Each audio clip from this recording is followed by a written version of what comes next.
I want to give some streamer love out to Fazgaz.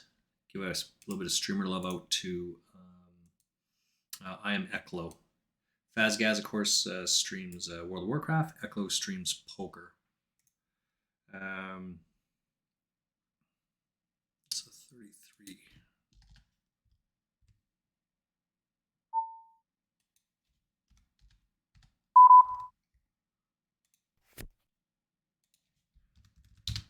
Just trying to get everything set up here. So let's just make that happen, shall we?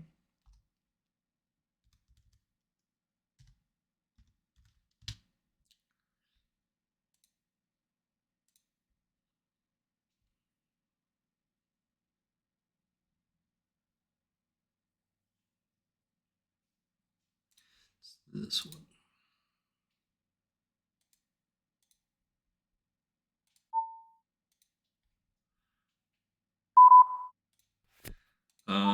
Okay, that should be it right there.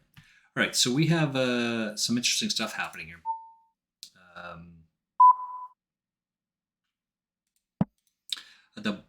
Oops.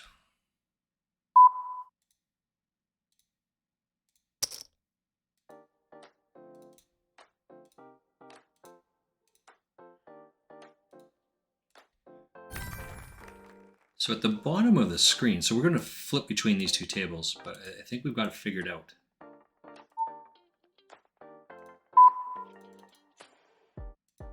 Between the two tables, and we can do it up here as well on our main. It's a little bit off, but it's pretty good. We're in this hand right here.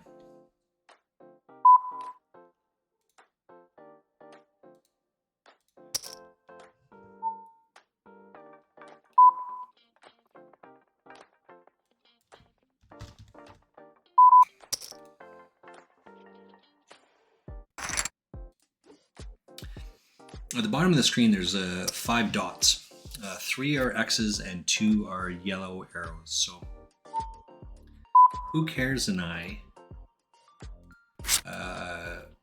my approach to most things is, like, certainly Twitch wise, go watch a bunch of different Twitch streamers on a multitude of topics. Whether they're hot tub streams, I don't watch them, but they do a lot of things and they catch a lot of people's attention. I think it's mostly because it's the illusion that they're going to show their bikini clad bodies, but we don't know. World of Warcraft, poker, there's a bunch of different things you can do and you can look at. Right? Oh, what happened here? What's going on here? Give me 1 second here. Something's happening in the background. Something very interesting just happened here. And I don't know what it is. Let's take a look. Oh, okay. That's what it is. Got it. And one of the things I saw, one of the things I liked, one of the things that I found extremely interesting was more or less these circles at the bottom. The streamer that I saw, he had a different kind of setup, but it's about trying to get that setup and mimic and replicate that setup. That's what I'm doing here. So each one of these circles represents a tournament that I've entered, be it a rebuy or not. So the reality is that I've played 3 tournaments. Is that right? Yeah, I've played 3 tournaments. So the first 2 dots, I bought into it, I rebought and lost. The next one is actually this tournament. I busted out, I rebought, and the yellow is to indicate that I'm still playing it.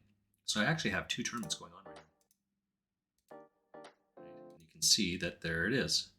So we're trying to give a visual representation. I think the next visual representation of what's happening here, kind of had to reevaluate what my goal is. Earlier on this year, I entered the. Oh.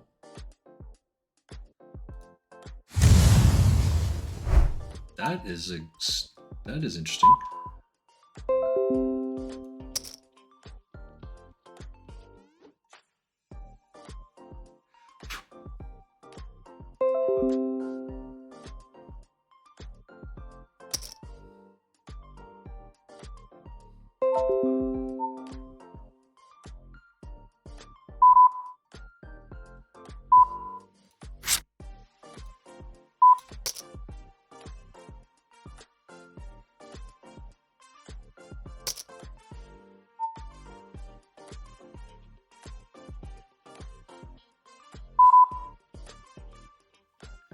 I guess we're out.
All right, sorry about that. I'm actually trying to set up a business meeting for tomorrow with a woman that does podcasts here in the city of Calgary. And I was just trying to connect with her, all the rest of it. As it turns out, it's actually her birthday tomorrow. Maybe it's just making that up, just blowing it, using that as an excuse. No, actually, I listened to her most latest podcast. And in the podcast, she actually says that it actually is her birthday tomorrow. So I only reached out to her today. She responded back. So she already said it was her birthday here. From a timeline. A week ago, she said it was her birthday next week. So it could have been any time this week. I didn't know it was tomorrow. But then later on in the podcast, she actually says it's tomorrow. So I had reached out to her an hour and a half ago, and she just got back to me. That's fine, right? It's no big deal. It's not the end of the world. I had actually ran into this young woman.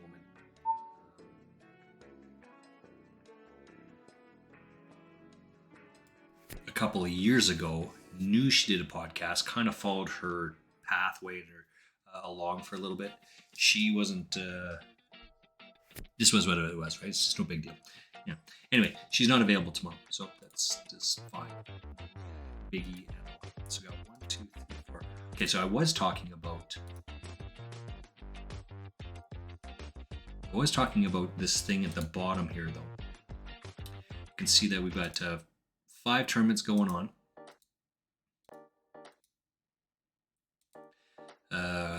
That I've played. I've currently played 5 tournaments today. The yellow ones will indicate something different. Either I'm going to money, I'm going to final table, in the same way that I have different This is the wrong one. This is the table. In the same way that I have different table colors here to coordinate different things, we're trying to just give that visual representation to see how many tournaments I play in a day, as well as I'll add something else on here. So the quest, the change.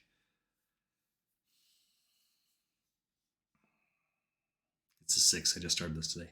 The thing that I saw that I'm just trying to change now is, like, my goal is, the beginning of this year, my goal went from deposit $20 onto Party Poker here and run it up to 120. I make $100, but using 10 and 22-cent tournaments. That is a shit ton of dimes.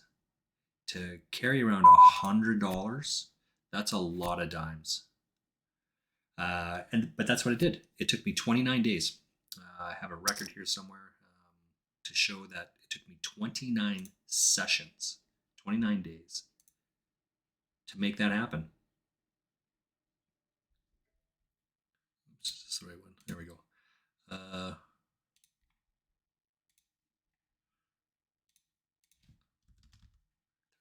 30.28, I think we're at here, right? Yeah, 20. So it took me a month at dimes. So I ran it up to $120. So this is in Canadian, by the way, $120 Canadian. And then I switched from Canadian to American dollars just because it worked a little bit easier with some other stuff in the background. So it dropped me down to like $90 or so. 90 American. Because I was also playing cash, I just got worked hard. I ran face first into variance. And I lost 35 buy-ins. I probably actually lost 40 buy-ins, but I had some winning sessions in there as well. But I lost 35 buy-ins. So I took my bankroll back down to, when did I switch over here? February 28th is the 29th day. I dropped down to $30.31. The lowest my bankroll has been $27.45, but that was something separate than that. But $30, right? Which is so I lost 60 buy-ins. So no, not 60 buy-ins. I lost $60, which is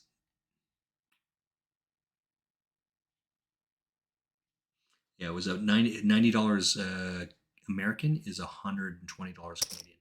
So I was at $89.20, and I got it down to $27.45. I'm on the remid here, but I switched over to just playing tournaments at this point. And in the tournament play, it's about bankroll management. So while these are 22 centers, the bankroll I should be playing maximum. Let's see, 30. It's 33 today, right? So 33 is $3.30. Half of that, let's say 320. Half of that is $1.60, which is like $1.10. So $1.10 is the maximum size tournament I can buy in.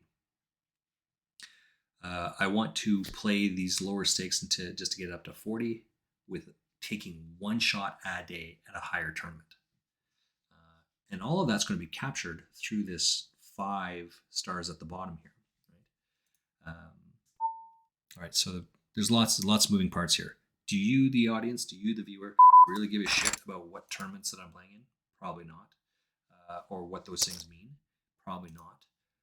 But the challenge that I saw the guy do is that he has to make 50 final tables in tournaments that have 100 people or more.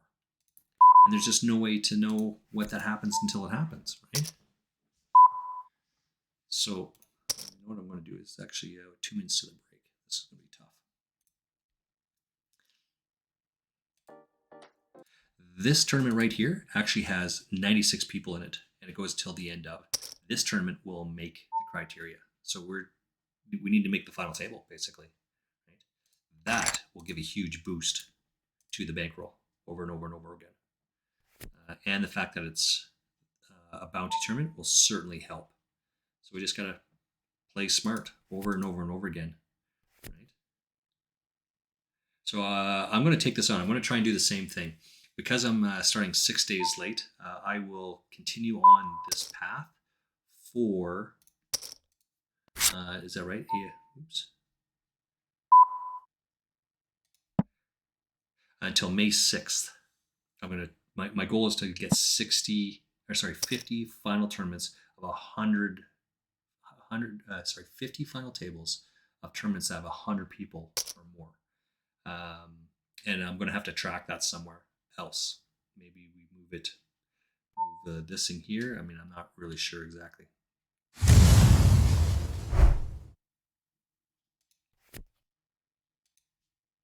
2, 3, 3, 4 pocket fives. Too funny. I need to use the facilities. I don't know if I can wait that long. I'm not gonna lie. Do we don't have a break coming up, unfortunately. What else we got over here?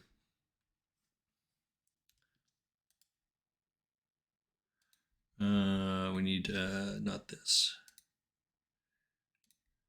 because we need to track our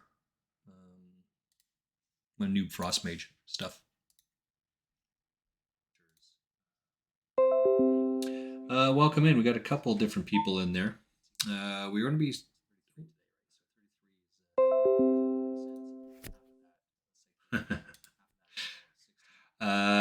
Podcast girl. I just call her that. That's not really it. She's just responding back. Actually, I can see it going up on my screen there. All right. I don't have an ad. I'm going to run an ad. I'll be right back. See you guys in 3 minutes or less.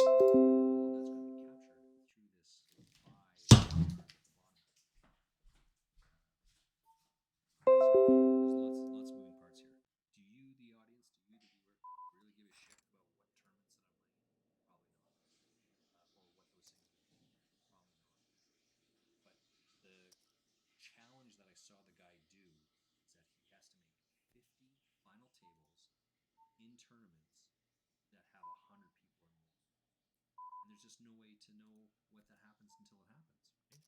So what I'm going to do is actually 2 minutes.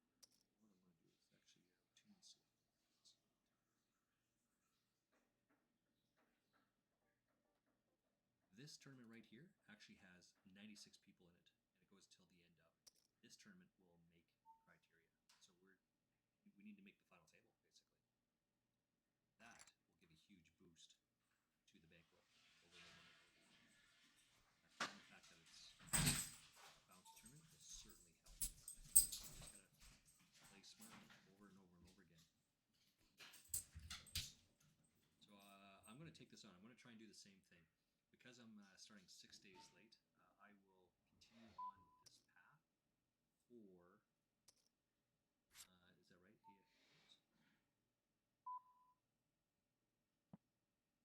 Until May 6th. My goal is to get 50 final tournaments of 50 final tables of tournaments that have 100 people or more. And I'm going to have to track that somewhere else. Maybe this thing here. I mean, I'm not really sure exactly.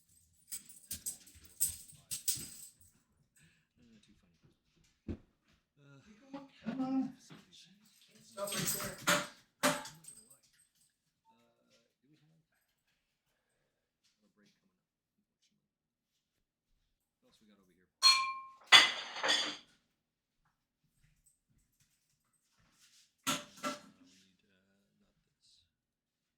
Hello. We need to track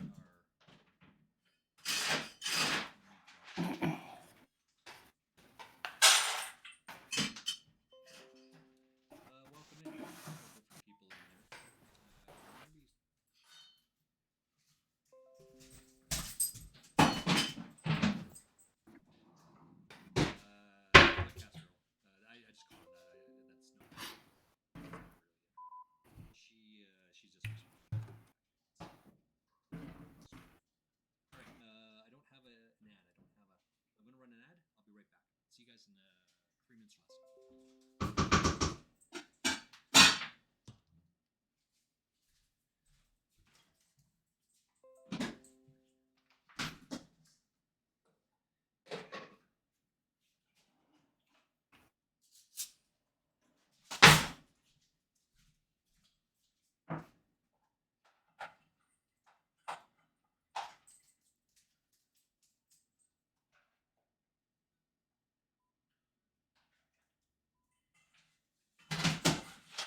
All right, here you go. Here you go. Job, guys. Job.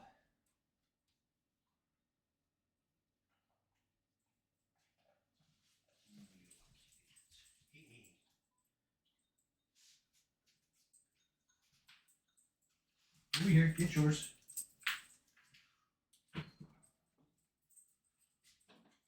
Hey, hey, Finn, get yours. Leave her alone.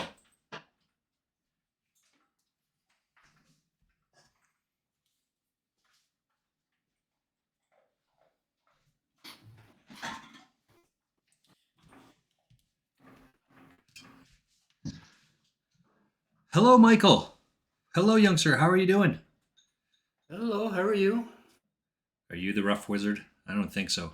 I'm not sure who this rough wizard. He put Derek. I don't know who that is, but I know who rough wizard is.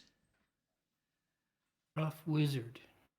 It's a different Michael. This is our young rough wizard. Oh, Is our okay. young friend from that you and I would Yep. meet. You know who I'm talking about Okay. now? Yeah. I play poker with Michael's uncle. Hello, hello.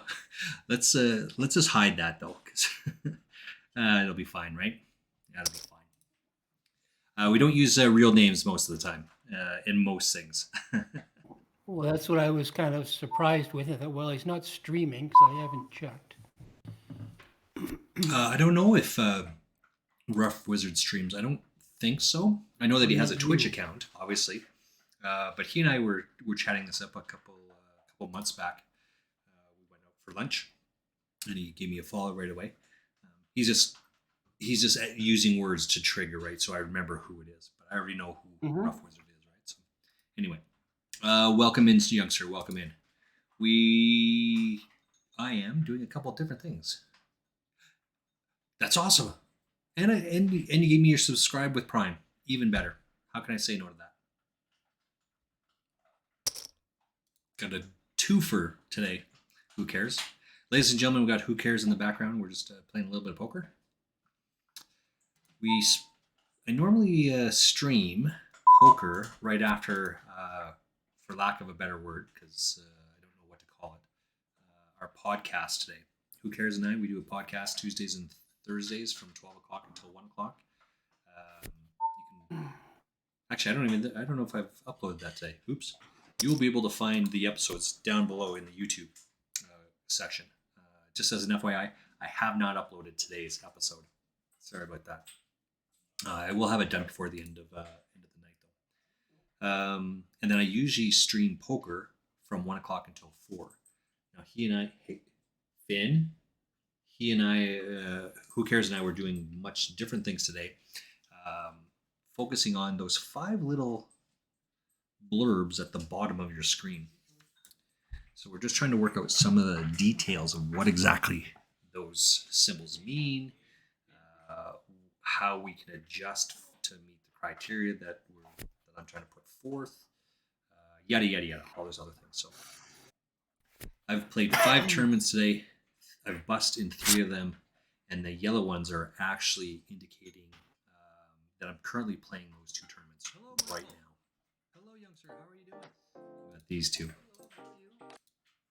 the rough wizard? I don't think So part of some of the strategies, there's two different strategies I've heard. Sometimes it's just enough to make it into the money, and sometimes it's not.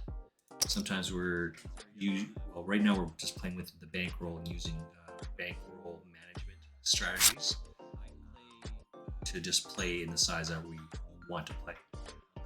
A lot of the people that I've been chatting with the last 4 or 5 days online suggest that you're back. You are the rough wizard, and you are back in Calgary.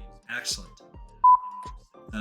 Tell me more. This is your trip down to Texas, Louisiana. Finn? Finn is the dog, by the way. I don't like little dogs. You just calm down. Welcome back.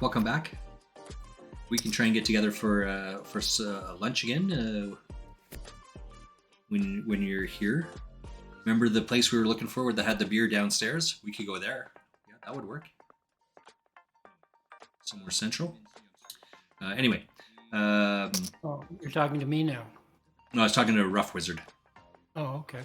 He went out of town. He a bit of a poker trip with him and his friends. They went to, Yeah, I understand. I just when you were talking about the place downstairs, I was thinking about a conversation, a place that you and I had. So suddenly I was like, oh, maybe he's talking to me. Yeah, no, that's the same one. I met. Okay. I will remain as anonymous. Yep. Oh, sorry. I will remain as an anonymous fellow. I do not stream, but like to watch. Yeah, that's fair. That's fair. Just make sure that dog doesn't. My dog's food. Yeah, that's okay. Don't worry about a rough wizard. It's all good. So who cares? Rough Wizard and I went for lunch, and I was meeting you right after that meeting, right? And that's the same place I was talking about in Chinook Mall. Yeah, the place in Chinook Mall.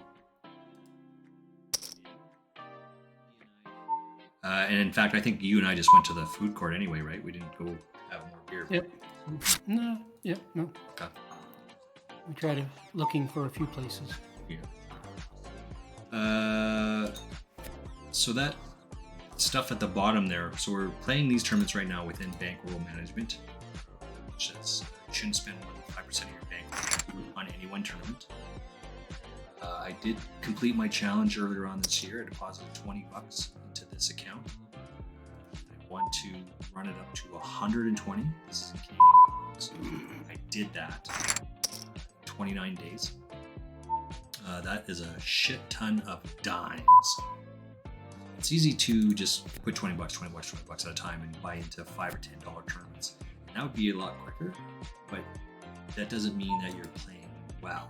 You have to be able to weather the ups and downs, ebbs and flows, the variances of poker. There was a guy several years ago that Chris Ferguson that had his account reset to zero, and he wanted to see how long it took him to go from $0 to $10,000. He did that twice. The first one it took him 9 months, somewhere in that range. The second time, which he then did it in 6 months, immediately went from the 10,000 to 100,000. There was some fuffle going on within the website he was playing at, and that kind of went under. But the fact is, he went from 0 to 100, or 0 to 10,000. And frankly, the 0 to $10 was by far and away the hardest to do. Absolutely. Because if you have to play free tournaments and only play when the website puts $20 in, that's what they would do. Sounds good. You'll be down? Excellent. Finn, I'll reach out to you and we'll figure it out next week. Who Cares and I are trying to get a business meeting with someone for tomorrow, but that's turned out that's not going to go. Business person isn't. They're going to let me know what works for them next week. You'll text me, I'll text you. We got it done. We'll figure it out. Absolutely. All right, so the bankroll challenge, right? Because the website puts in $20, you get 1,000+ people vying for for the $20. What does first place pay? There's 1,000 people. I don't know, $1. Who cares? You want to take a guess? I don't even know what that would pay. A free roll? Yeah, it's a free roll. It costs people nothing to play it. They put $20. Let's say 5% goes to the first place, right? What is that? Years and years and years and years ago, I won a free roll. It was a $10 pool. I don't even remember what I got, but it wasn't. Well, 10% of the prize pool would be $1. Yeah, I don't even know if it was that much. Yeah, I don't think it is either. So I'm saying the same thing. If it's $20 that they're putting in there, I think first prize in that is somewhere in the range of 80 cents, 90 cents, which is less than 10%. That's about 8% for first place. Right. Either way, that's not a lot of money. So if you manage to wager yourself through a 1,000 pool tournament to win first place, to win 80 cents, you then have to take that 80 cents, which is 11-cent tournaments, gives you 7 tournaments to turn it into more, right? And one leads into the next, to the next, to the next, right? That's what we're talking about. You have to win that shit. How many times does it take him to do that? I have no idea. But going from that $0 to $10 would be far and away the most difficult to do. Once you meet the first one, the rest of it should come fairly easily because his skill set will be more than most.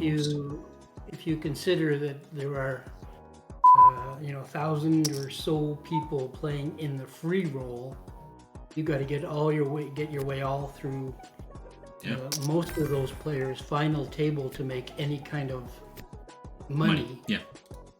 So he wins 22 cents, right? And what does he do? He jumps into 2 11-cent tournaments. But those tournaments might only have 80 people in them. Mm-hmm. So parlaying that 11 cents becomes relatively a little bit easier. And then you just got to build from there. Of course, you can wipe out fast. Yeah. Yeah, and again, his skill set should be greater than the masses collectively, right? He's won a WPT events and WSOP events, right? So, but again, making it through there is still difficult because you can have pocket kings and the other guy has ace king. You're still going to jam your shit in there in both hands. And the other guy hits the ace. That happens, and then you're done. You have to start again. You can have pocket aces. So I'm playing the final table the other day. 7-handed. I'm like 4th in the chip stack. One guy that's ahead of me has 0.5 big blinds more than I do. Chip leader. I have aces. The other guy's got jacks, and the chip leader has 10s. It all goes in. All the money's in there, and I play 7th because of that half big blind that I'm behind the other guy. The guy hits a 10. What are you going to do? If you're not going to play aces, what hand are you going to play? Talk to you later. Got to run. Rough Wizard, for sure. Thank you for stopping in, and more importantly, thank you for the Prime sub. That is awesome. Much love right there. Thank you, buddy. Right? So in addition to waiting your way through that 1,000-person to win 80 cents or whatever it is, I'm being generous with 80 cents. You then still have to avoid the variance of what I just talked about. That happens all the time, right? So it is tough, but I think once he hits that $10 mark, it should be quicker for him to rip through. I don't know. You want to take a guess? It took him 3 months to go from 0 to $10. And once he hit the $10, it took him another 3 months to go from $10 to 10,000. Mm-hmm. What do you think? Yeah, I don't know. Fewer people in the tournament, and We have oops, did I switch over there? I hope I did.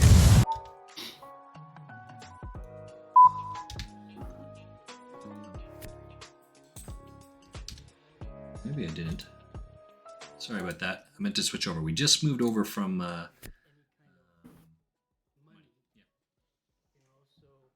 rebuy period into out of the rebuy period. Now we're just waiting our way through. We've got 59 people in this, and 23 make the money. So we've got a little bit of work to do because we got absolutely shit hands in between here. And when we actually did have a good hand, we got run over. Can I even see which hands I had that I might have played? I've got an ace-8 hand. That's the best one I've got in the last while. Got a lot of ace-deuce, ace-4. I have a pocket fours.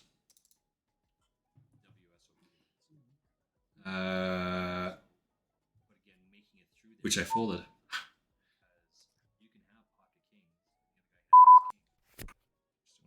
I might have stepped away. Oh, I'm on the button. What happened here? Just reviewing the hand here.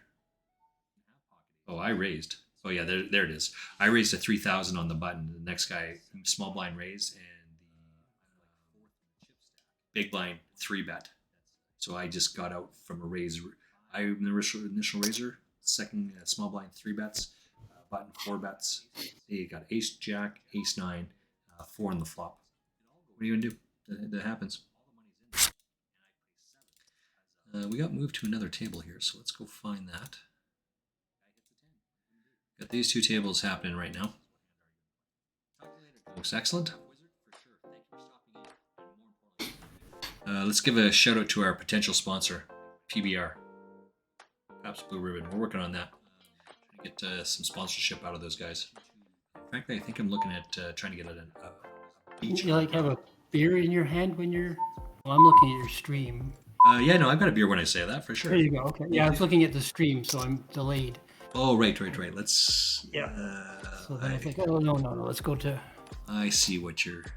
Oh, I'm looking at your screen. I'm in the right screen. I see you now. But I was looking at your Twitch channel. Oh, okay. Am I still streaming to you? Is it still live to you? You're online, but you're in Discord as well. You're screen sharing with Discord. You never turned it off. I came back from getting something to eat, and I wanted to set up a checklist for when we do our streams every Tuesday and Thursday, because I keep forgetting to do small things. So I came in, it's like, okay, turn on Discord. So I turned on Discord, it's like, oh, Noob's still there. Oh, and you're sharing your screen. So I'm that's sharing why I it to joined. you. Yeah. You were still there. Yeah. I'm not sharing it with the masses. I'm sharing it with you. Yeah. You're sharing your screen with me through Discord. All right. Oops. We're all in on this one because, I'm a big fan of jacking off. So that's jamming it all in with that hand.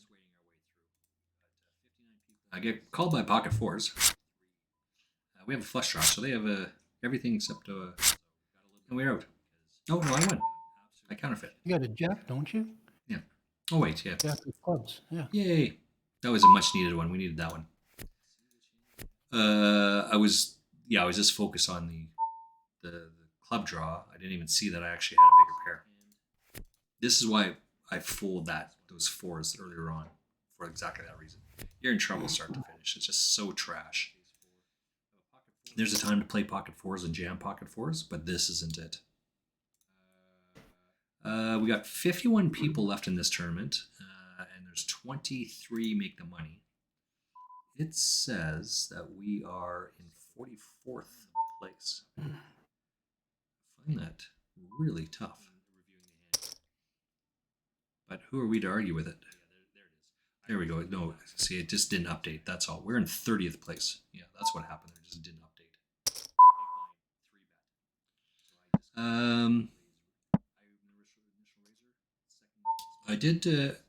I did reach out to Podcast Girl. I think they said that earlier. She responded. She gave several responses actually. So I did listen to her latest podcast. It is a she, by the way. like in a real she, not a fake she. No, that's not the right term. It is a real. She was born female. Shout out to our potential sponsor.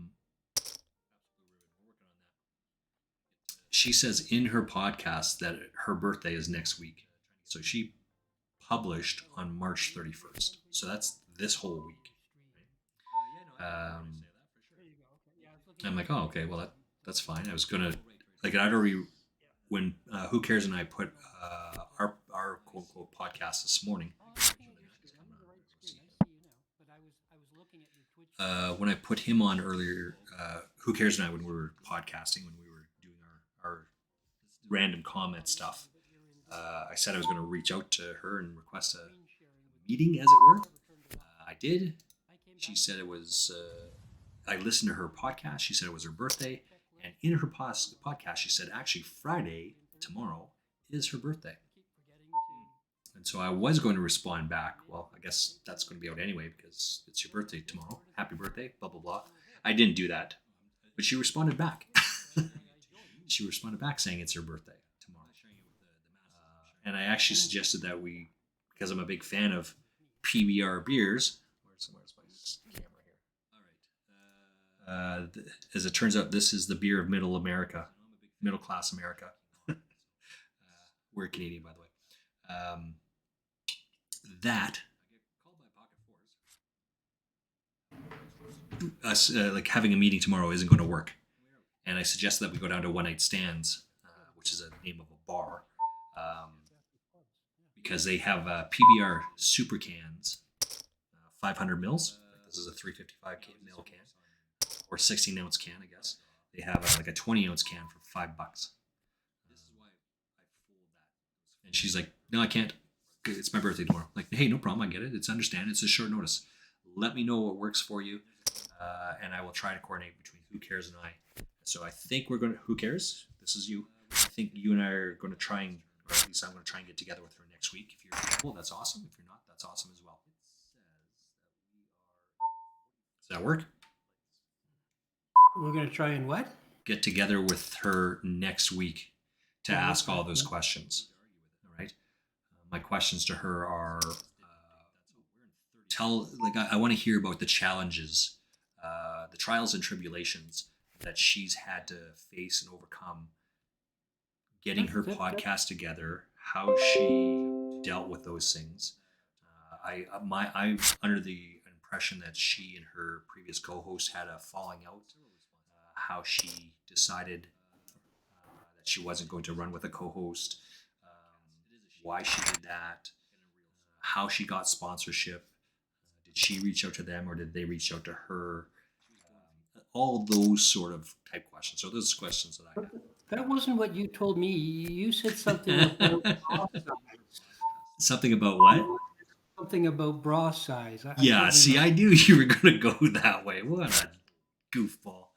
No, yes, nothing about bra size. Mrs. Frostmage would freak the fuck out. I gotta throw you under the bus. I know you would. And the thing is, Mrs. Frostmage is just going to laugh because she knows it's not true at all. Mm-hmm. But that being said, I will have to get a haircut for next week. What do we got going on here? So let me switch over tables. We're going to just limp on this one and then we're going to try and take this away on the turn.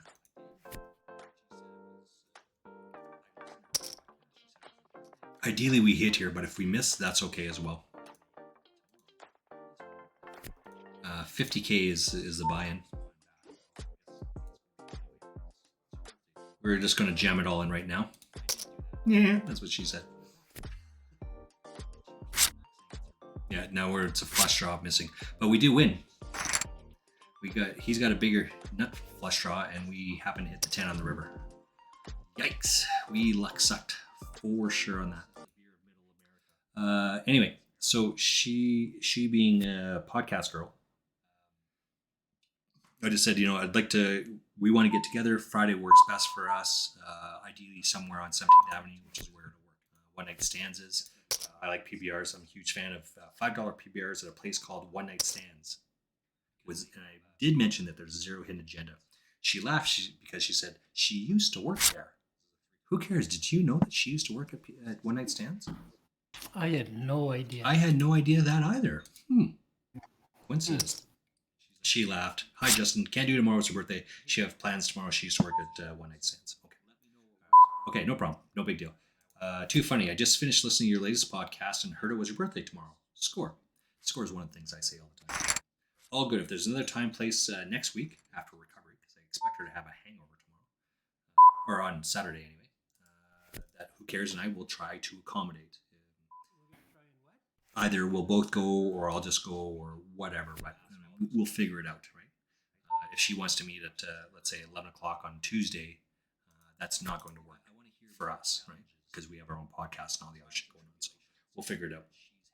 I did say that happy birthday, have a great one, and she didn't and doesn't need the guy. She laughed. You're right, I don't. So anyway, right? We Who Cares and I have a what's the right term here? A caring disposition, an altruistic, maybe that's a better term, an altruistic disposition. I think Who Cares and I do believe there's a lot of really bad people out there, and a lot of really bad people which would take advantage of the situations. So he and I did a little bit of what's it called? Geolocation? Geolocation, yeah. So it's one of these guys. He sees a picture of like his audience, his fan base, send him a picture, and he has to try and figure out where they're at. Now, the one that Who Cares and I watched independently of each other is this guy standing in front of this dead tree in the mountains, and this guy, like a win for the geolocation peoples is if you're within let's say 100 kilometers. So the radius is 100 kilometers. So that's a 200 kilometer from left to right all the way around, right? This guy actually said, this guy is saying at this specific tree. That's how close, how accurate this guy was. And so this video was like 45 minutes long. And I watched the whole thing because I'm like, damn. So I started doing some of those other things as well in the background. What is it you're looking at here? What is it you're looking at there? Just some of the tricks that the geolocators use. And then we found out where people live. But because we don't do those, like it sounds creepy, right? But we don't do bad things with that information. We just want to highlight to people, don't share that shit. You got to be very careful and protective of your information. Don't share that stuff on social medias because some person out there is going to do something really bad and you provided all the ammunition they need to go seeking you out. Who cares? Does that sound reasonable? Reasonable, yeah. Yeah. So, specifically, we found out, yeah. Was that my dog? We found out a bunch of information. We just tried to share. It's fine. It didn't work out. That's okay. But here's what I said. I'll let Mrs. Frostmage know here in a half hour or 45 minutes when she gets home that you and I are going to try and get together with her. It's in a public place, at a place that she decides, right? That's how you make people feel safe. They decide where they want to meet, where they want to meet, all those other things. So we'll figure it out. Let's have a couple more beers. Let's take a quick look here. We are currently on our featured table. 35 people left. 23 make the money.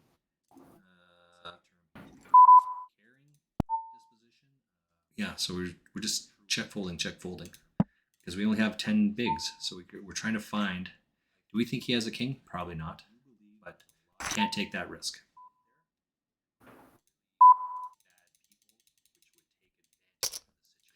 And we just round we go.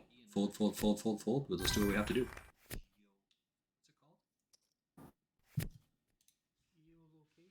I think my play style is slightly different.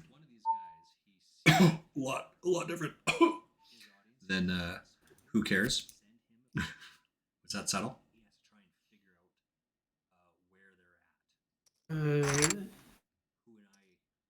You throwing me under a bus? No, I don't do that to people. Oh, okay. I never throw people under the bus. I don't. True story. I don't think you have to. I think they willingly get in front of the bus without you doing anything, Times. Yeah. which is the best part, right? No, no. What I'm commenting is that you and I play differently. Right.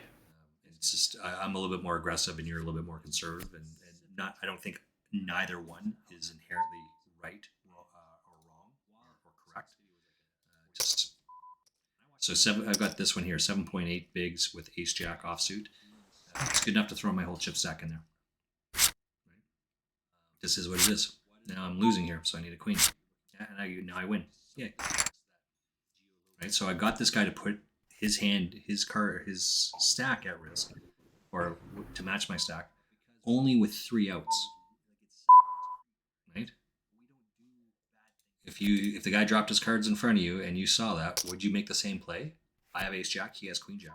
You should be willing to throw all your tournament life at risk at that. Who cares? Do you think that's a fair statement?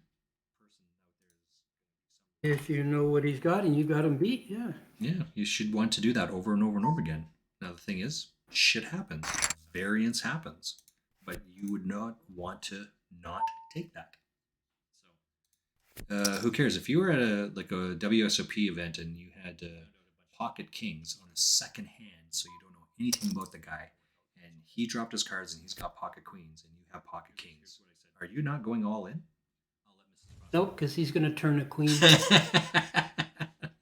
You don't know that. You just know that he drops his cards in front of you. You slime. This is a real story that happened to Who Cares. It's his story, not mine. But yeah, lots of back and forth, back and forth. All the money goes in on the flop.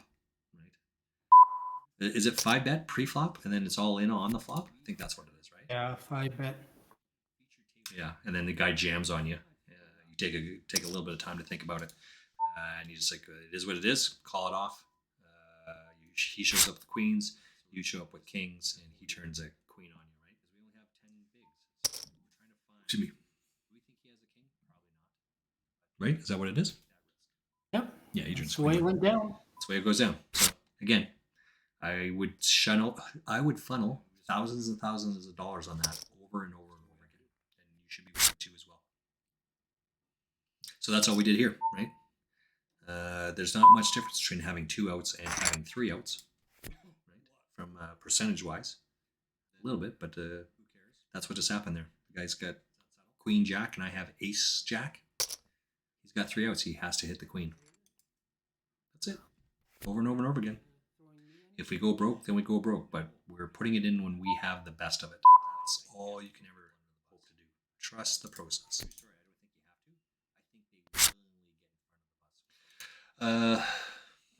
Let's open up in the back here, because the Knack, 4 games up for grabs tonight. The Knack is streaming. I was going to chat with him earlier on, because I think there's he wants to see a lot of flops. And by his own admission, I heard him say this yesterday. He likes to see a lot of flops and then play it after. There's a lot of different ways to play after the flop. That is correct. That being said, he doesn't. He has to get lucky, quote unquote lucky, a lot of the time.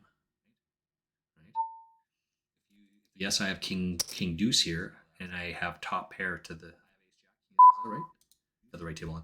To the table that's on the screen, the blue one.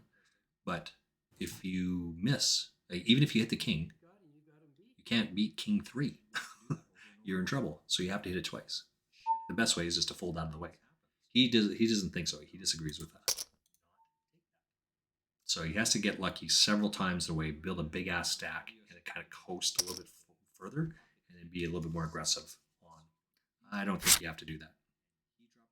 So this is where Who Cares and our styles do mesh in terms of playing a little bit more conservatively. But when you decide to play your hand, play it aggressive. You have to throw some fishing bets out there every once in a while to see, quote, where you're at. No, that's the right term, but you want to throw some bets out there to show that you're not just playing the nuts. Right? Is it 5-bet pre-flop and then it's all in on the flop? I think that's what. Yeah. So what sevens and deuces does this guy have? Oops, I got moved.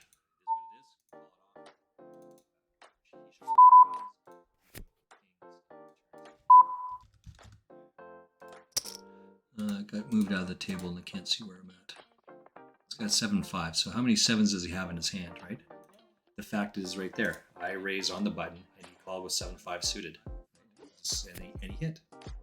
This is the way that it is. No big deal. But you want that over and over and over again, right? Is that fair? Who cares? Always. Yeah. Always. We're going to take an ad. We'll be back in 1 minute or less. Right back. Cheers, Biggers. Cheers.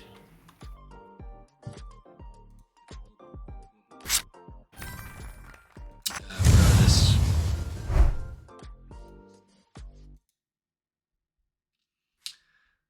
All right. 27th place. 129. 27th place.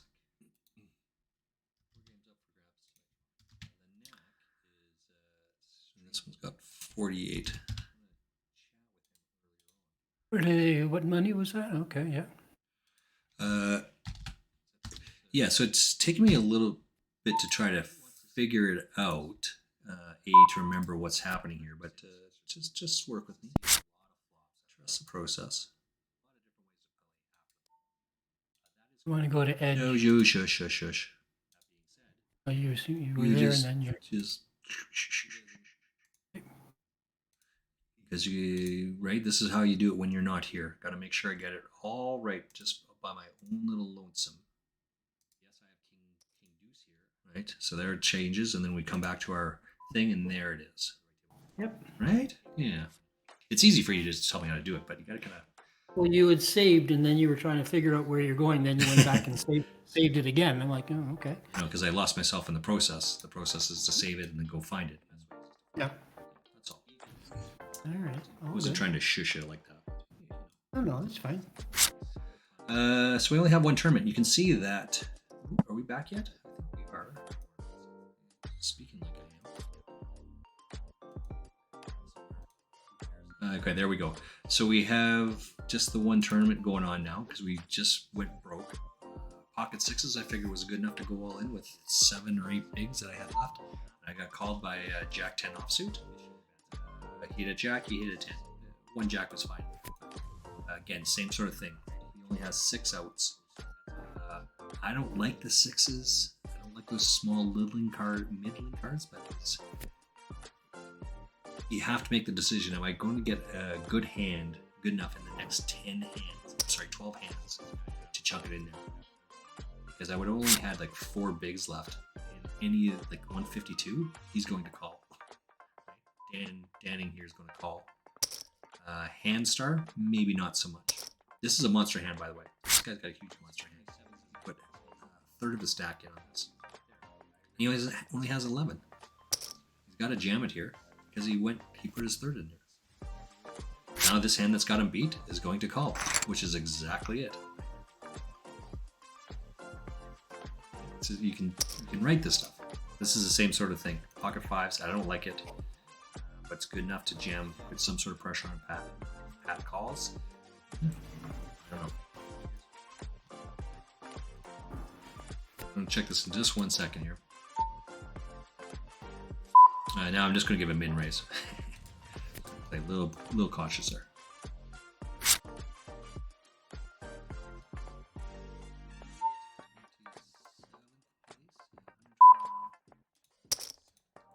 That hits us a little bit better than it does him, so we'll keep going with it. He's thinking about it. He comes over the top with this fold.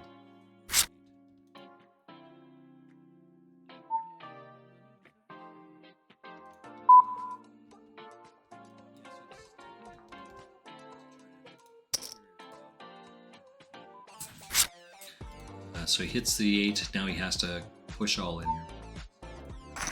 Yeah. Right. Uh-oh. So we have 8 minutes left to try to figure this out. I assure you that all of this is going in before that period occurs. It's better to surrender the stack and get a new stack. Get the stack another 18,000 chips, then that's great. But if not, we'll just surrender again. The 5 circles at the bottom. We've played in essentially 5 tournaments. And we only have 1 live tournament left currently. That's why it's yellow. I want to money, but it's happening just yet. We played in 2 tournaments that are more than $100, or more than 100 players. Sorry. Placed 33rd in one and 27th in the other. Unfortunately, not enough to make the money in either one of those 2 tournaments. The Knack has still got his thing going up there. He's got 21 minutes with the starting screen, but he is going through the website that Who Cares is shared with us. The Twitch bot one. He's going through that right now. I see him banning people. That's good. I shared that website with him. I said, make me a mod and I'll do it for you. Who Cares did not. He did make me a mod, as a matter of fact. I see my name on this thing. Go check out the Knack. He seems fairly solid. I got respect for the guy. And anyone that can get their picture taken with Danica Patrick it's got to be worth it, right? Who Danica Patrick is? Who Cares? Yes. You do? Really? Those that don't know, Danica Patrick is one of the female Formula One. It's a stock car, right? Indy 500 stock car race drivers. She's one of the ones that are listed for advocating for people use her for advocating for equal rights. She's only won 1 race in her career. Not that that's a bad thing, because a lot of guys don't even win 1 race. Right? She has one first place finish. And by all accounts, I mean, I don't know who she is, but she's a fairly attractive young woman. Yeah.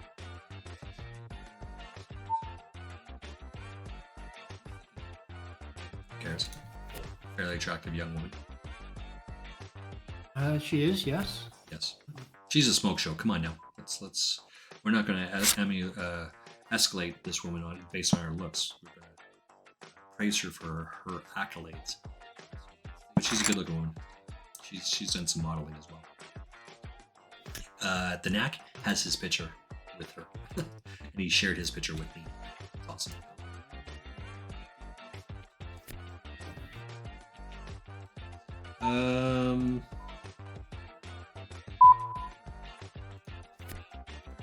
Who cares? You and I are a little bit older. That's our relative term, of course. You start dating a young woman. Young is also a relative term. Are you concerned if you go out with her and she always has her phone face down?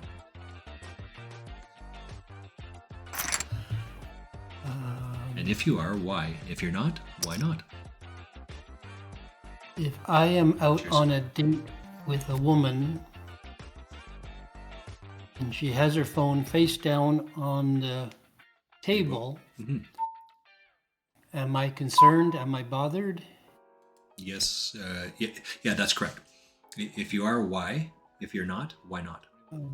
Probably not, because that's probably what I'm going to do.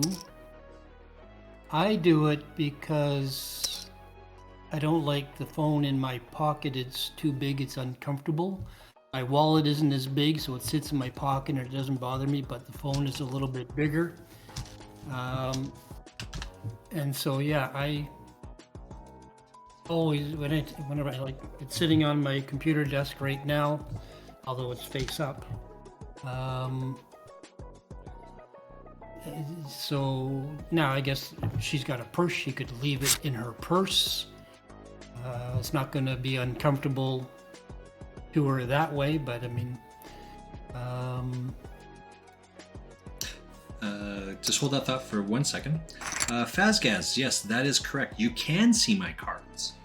It's because I'm on a 3-minute delay. And so my cards are exposed for everyone to see with a 3-minute delay. I don't have a problem. I don't have an issue showing my cards. It's fine. No, it's no big deal. I know a lot of players put card covers over top of it but they're doing theirs in real time. That still doesn't mean that their cards are not exposed.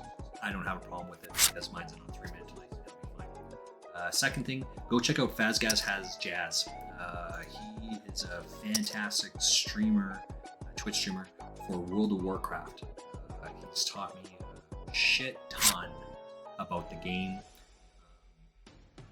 One of the things specifically that Faz has done for my game is I always play a DPS. I actually created a bear tank because of Fazgaz and started tanking with that. From that tanking perspective, I've learned about routes, percentages, why you pull this, why you don't pull that. And then it's something specific he says is you probably should have a healer as well for exactly the same reasons. You understand why you have to gather up everything, and everyone stands on the outside and the healer over here, blah blah blah, the rest of that stuff. As a DPS, I never thought about some of these things before, but Fazgaz specifically and directly has taught me how to do that more and more. So there's his link, there's his Twitch channel. Go check the guy out. He streams Monday to Thursday, about 11 o'clock in the morning till 3 or 4 Mountain Standard Time. So you'll have to figure out your time zone to go check that guy out. Go check him out. He's awesome. As an aside, he's a big fan of cock. He's got a lot of sausage points. You can get him a can of wieners from Canada. He'll open it. He'll drew a shot of the juice. He's got little squeaky toys, cocks he puts around his neck. It's a bit strange. It's a little bit weird, but he's awesome. We love the guy for it. Go check him out. Sorry, who cares? The purse, yes, they could put their phone in the purse. They could be, you're not worried. That's right. I think where you're driving is if she intentionally reaches into her purse and intentionally pulls out her phone and then puts her phone down on the table, because that's a clear, her phone is important. She doesn't want to miss anything. Of course, it's face down because she doesn't want something coming up on the screen that I can, even upside down per se, read. Like, oh, who's this Joe guy? Who's Joe calling you? Why is Joe calling you now? Right. If I'm out on, I'll say a serious date, like I'm really interested in this. It's not just, hey, let's go for beers. I would actually, me myself, would probably be inclined to turn my phone off. Just because she's going to have 100% of my attention.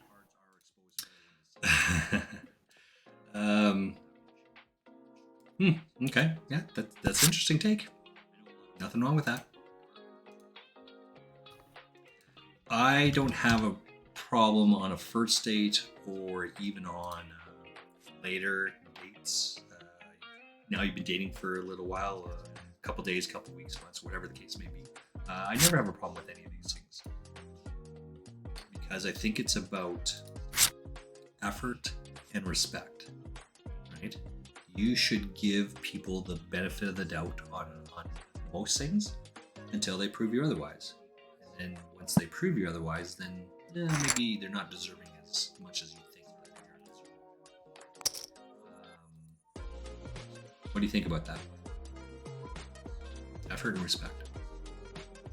Well, I think that's kind of what I'm... That's what I'm hearing you say as well. I just want to... shooting at. Yeah, I mean, okay. We do get into... There were different issues there. It's like, well, what if there's a family emergency and they're trying to get a hold of me, Or what if work is trying to get a hold of me because they're short-staffed and they need me to come into work? So there are always those sides of the arguments. At what point, when you're now dating this individual, do you now pull out your phone and leave it on the table? At what point are you comfortable, like you say, pulling your phone out? It's like, at some point you're going to cross over from one side to the other. So it's kind of difficult that way. I'm not disagreeing, by the way. Obviously, there's a very specific reason why I ask. And, it has to do with that podcast I listened to. I mean, this is one of the examples that she gave, right? There's, for me, I find it questionable. We're not judging. We're doing a little bit of judging. Let's not get ourselves. We're doing a little bit of judging, but not as much as necessarily people think. At the end of the day, she's a young person, and Who Cares and I are not young people. Not as young as she is. How about that? We're not as old as my grandparents, but we're not as young as our kids. Right? I think she's more in the age range of our kids than anything else. Or at least my kids. Who Cares doesn't have kids. You don't have kids, right? 20 years. If you have kids, I'd be shocked because you never mentioned them. So. Okay.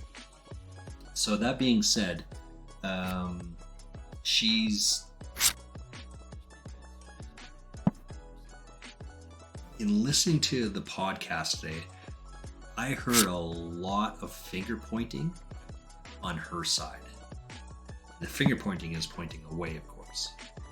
This guy did this and he did this and I caught him doing this and yada yada yada. Like, for me, I would turn it around. I think that's absolutely the wrong point of view, the wrong way to look at things. I think you observe those things and then you make the decision that that is not okay. Right? We're just coming out of a global pandemic. The world is recovering from that. One of the things that I heard is that if you have to sneeze into the crack of your arm. Well, my question is this, and Who Cares and I, this is the sort of things that we talk about. If you have to be told to do that, isn't that the problem? Like, shouldn't you already be doing that anyway? You're not sneezing into people's faces. If you have to be told not to sneeze into someone's face, isn't really that the issue? Pandemic or not? Right? Certainly inconsiderate, rude. Nobody wants to get sneezed on. And that has nothing to do east versus west, by the way. Right? Just don't sneeze in people's face. Yeah. So, Podcast Girl actually does a lot of this finger pointing on the rest of them. But whether it's right or wrong, we're not judging this relationship that she is no longer in, but the way she tells the story, and it's a one-sided story for sure. I understand that. The way she describes it, why would you allow the other person to treat you like that? Let's start off with respect and effort. This guy is, if you feel like you're being disrespected, whatever that means, this guy has his phone and turns his phone down all the time. She lists 3 or 4 different examples, which she probably shouldn't be having at the start of a relationship. And then it sounds like she actually caught him still scanning, flipping through Bumble, which I think is a dating app, and Tinder, which for sure is a dating app. If you get caught in that, what is the problem? Like, aren't you the problem at that point? You caught the guy still looking for other girls, in this case, girls, while he's dating you. Why would you spend one more day with that person? Is that guy respecting you? Is he putting any effort into the relationship that you are having? Probably not to both of those cases. And if the no is to both of those answers, then aren't you actually the problem because you were allowing that situation to continue? Who cares? What do you think about that? It just got really serious and shit, right? Yeah, I mean, you're putting up with it. there's something wrong there. There's something Why wrong, is absolutely. why is he doing that? Why does he continue to do that? Who cares why he's doing it? Why do you put up with it?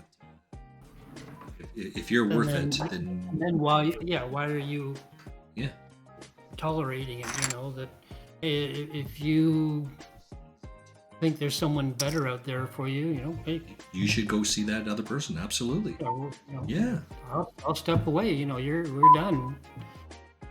Go and find someone else. You know, Yeah. if you're that not that serious about me, excuse me. Well, if you don't think that yeah. I'm good enough for you, you should Mhm. own up and end it and say, you know, this isn't working Yeah. for me. I'm going to move on.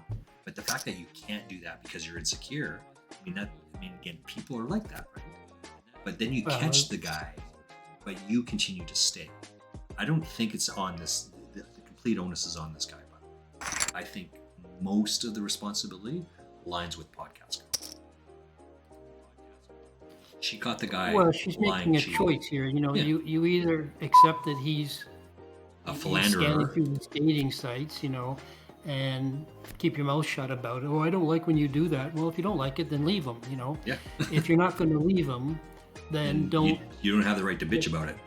Yeah, exactly. You know, that's the way it is. Now, Yeah. why is he doing that? Is another story in itself. Why has she Correct. tried? You know, you try talking to him. It's like, how come you're doing this? I got you doing this. Why are you doing this? And you know, there's a reason why he's doing it. You know, Of course.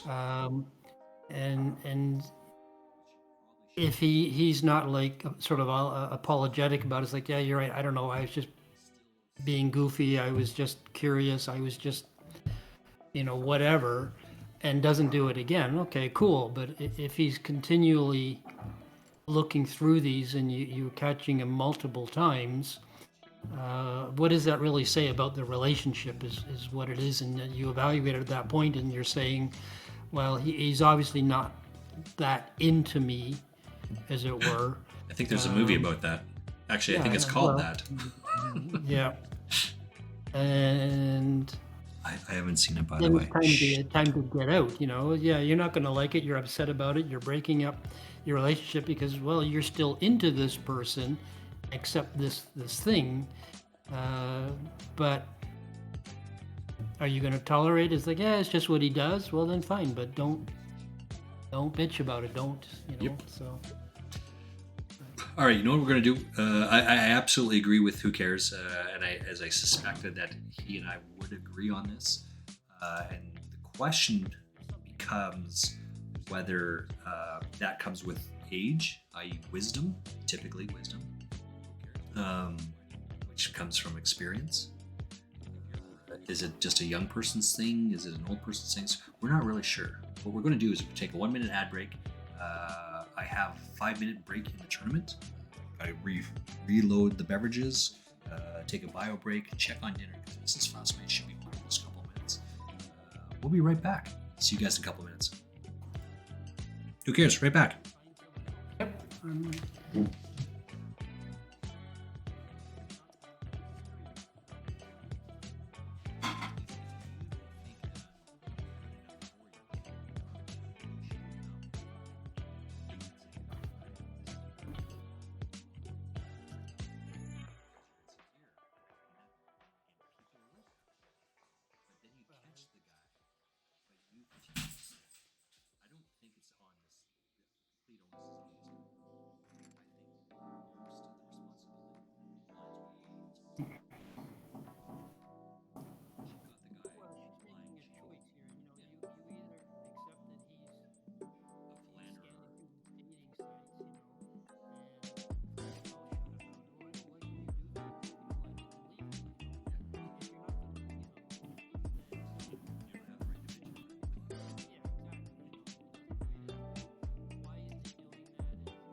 Move it.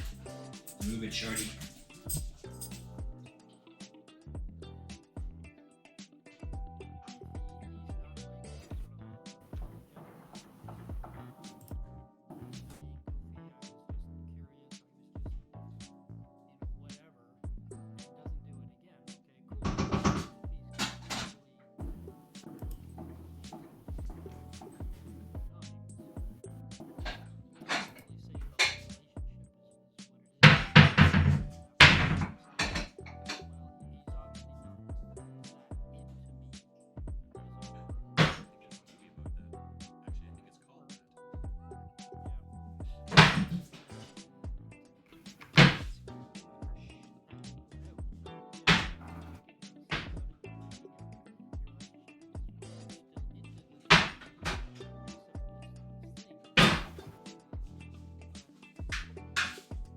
I'm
an idiot.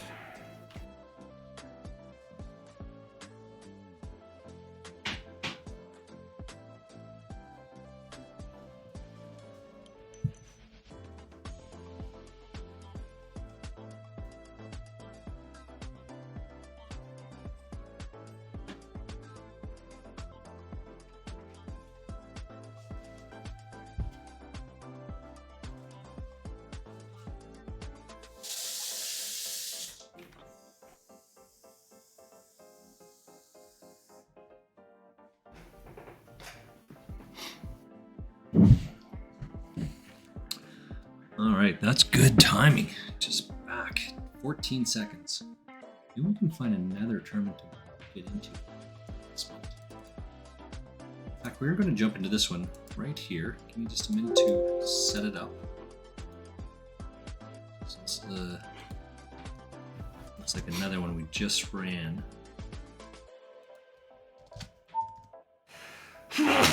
Bless you. You didn't sneeze in someone's face, did you? Nope. I sneezed. Yeah, so it's just more of that, right? I just thought it was interesting. It's an interesting take. Who cares? And I don't know this person. We have no emotional attachment or physical attachment to this person. So we're on the outside. It's easier to make an objective observation about what's happening. Right? It's just interesting that this young woman, the take that she has on it. That's all. What do we got here? It's so buying to another tournament.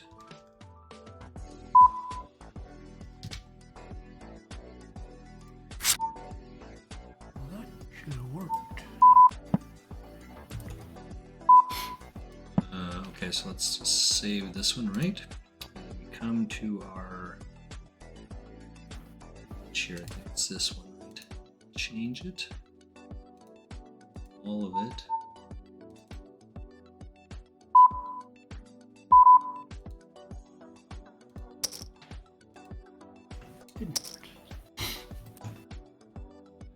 It should come down to this one, and sure enough, there it is.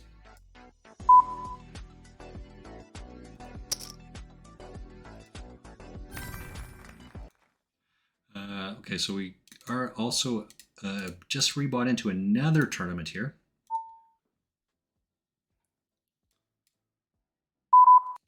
So we got almost a full double up in this one.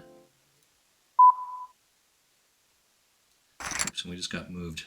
Just one big ass hand there. got moved right away. All right. Is that right? These two. So the blue table means we're out of the rebuy period. So this one we're not out of the rebuy period. We still have another 7 minutes or so in this tournament, or in that go. This one here, oh, it's my dog outside all by herself. She went through the dog door all by herself. Good for her. And now she's taking a shit. Oh no, good timing. Good. I just heard myself. That's good timing. That's too funny. She was just going for a pee. My bad. You can see at the bottom of the screen now, it says played in 6 tournaments, and we're currently in 2. You can see the 2 right there. So I've rebought somewhere along the way several times. Yeah. And I think Who Cares? Yeah, so it's just more of that, right? Beginning of this year, I did the 20 to 120 challenge. I did that in 29 days and was just a little bit lost in what the next challenge should be. I like what this other guy is doing. We're not going to mention the guy's name, but those little dots at the bottom, it was on his website. Actually, do we care about that? We should give credit, right? It was good to give credit. We're Yeah. taking someone else's idea. We're Yeah. making it our own. We're doing the actual work. Yeah, slight modification, but yeah, I'm with you. I think that's a good call. And what was the guy's name again? Poker Pastor. Poker Pastor. Yeah, that's right. So he does 2 things. We're trying to connect to make sure that we understand what it is that he's doing, but more or less, he's on a challenge for the month of April to get 50 final tables that have 100 people in them or more.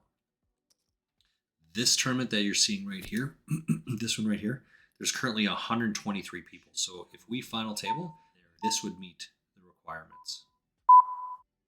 And so I've changed the challenge that I was on before, because I think that's more for the whole year, which is still reasonable. It's still kind of the push, what I'm looking for. But I'm not going to push that so much. I like this one. Make 50 final tables of 100 people or more. Because when I look back on my stats, I think that's absolutely achievable for sure. No big deal. If I say 50 people, what's my dog doing now? I mean, I can see that I've reached that. Let's see, 1 table yesterday. No, that doesn't count. The 4th. May the 4th be with you. No, that's April. April 4th. I played 1, 2, 3, 4, 5, 6, 7 tournaments on the 4th that had more than 100 people. One of these tournaments had 97 people. That doesn't count. 7 of those, and I only made 1 final table of the 7. I placed the 12th, 16th, 36th. I placed 17th, 34th, 25th, 47th, and 7th. Right? 1 final table of those 7, but you win well when you do. Right? Just the way it plays itself out, which will help with the 120 to 1,000, which is the larger goal. If that makes any sense at all. So we're going to push for 1 specifically. Is he streaming yet? The Knack is still not streaming yet. What's going on? Oh, there he is. Now he's streaming. It took him like 50 minutes to get going. He's just having a rough break there. I don't know. We got moved to another table, so let's go find it. There we go. This tournament, there's 132 people with 3 minutes left in the rebuy.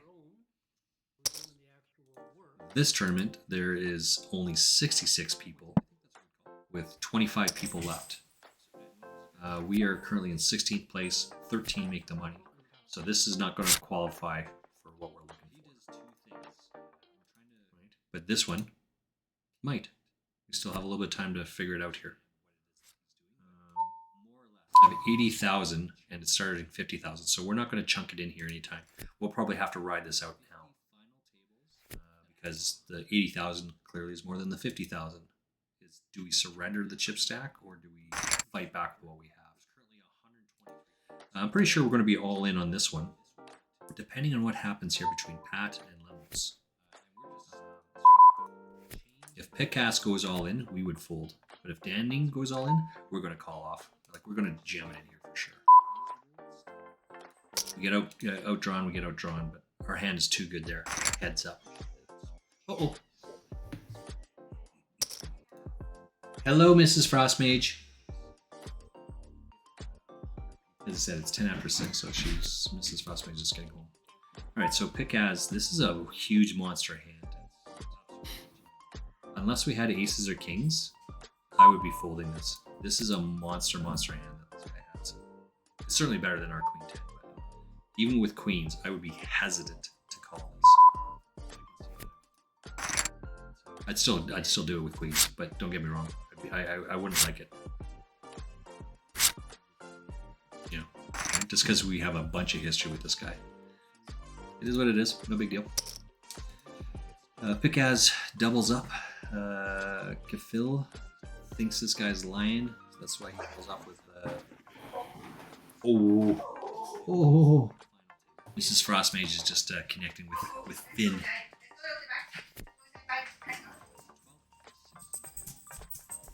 Oh, I see you ate your rice.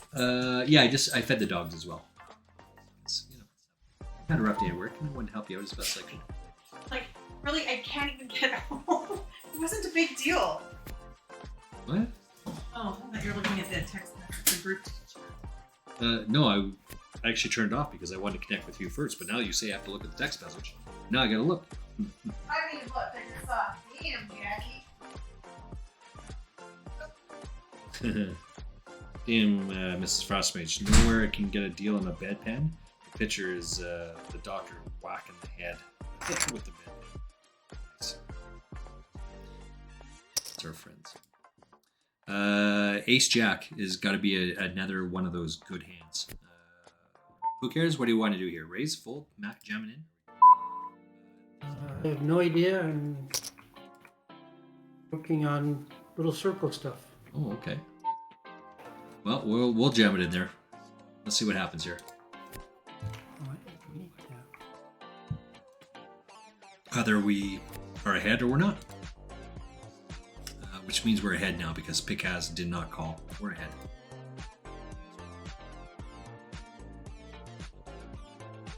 He's debating whether his 7s or 8s or 9s are going to be good enough.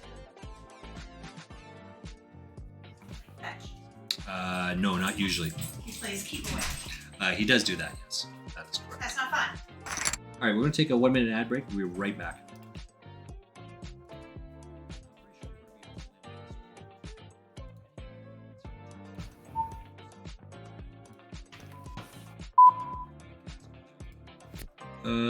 What do we got here? Oh, this was this one. We actually folded here with our ace 9 because it's not a very good hand. Don't kid yourself. This one's much easier because it's a raise and a re-raise. There's no reason to play that. We're going to get out of that as well. All right, so we also did move out of the rebuy period into the non-rebuy period. There's 172 people left. We're in 26th place. So we have ace 4. The other guy that calls has got ace queen. So we're behind both of these hands as it turns out. This is why you don't play these shitty hands. It's ace 9, exact same thing. Don't play those ones. You're going to get yourself into a world of hurt.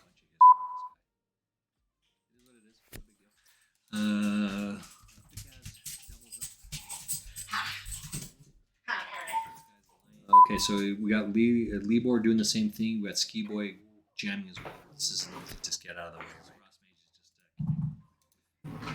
Right? Same situation we just saw happen here a moment ago. And now Libor gets quote unquote lucky a second time. Right? Ace queen versus 6-7 suited. Ace queen suited versus 6-7 suited. You want to be chunking your chips in there every single time.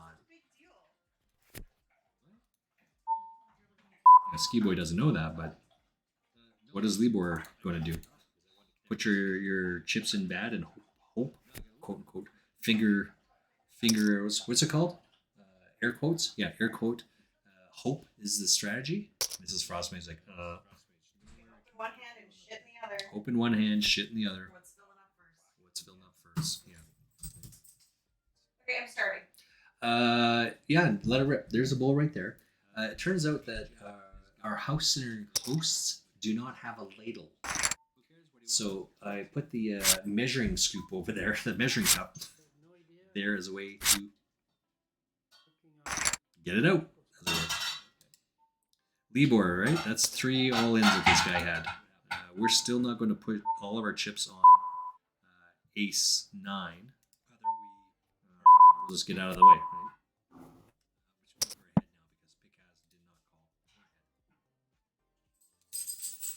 right? We got this one over here. It's all going in on the turn. What hand is this guy going to have here?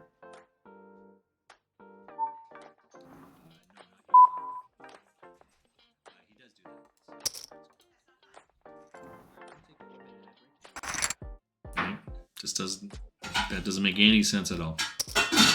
The fact that they only have 12 outs or 12 bigs, we can put incredible pressure on that guy.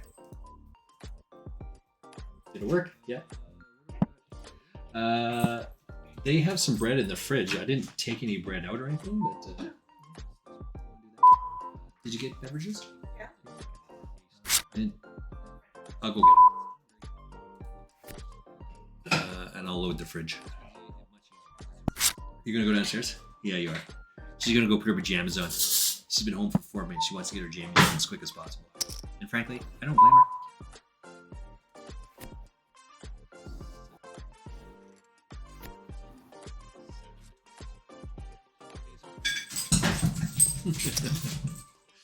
They had a collective group growl at the neighbors today.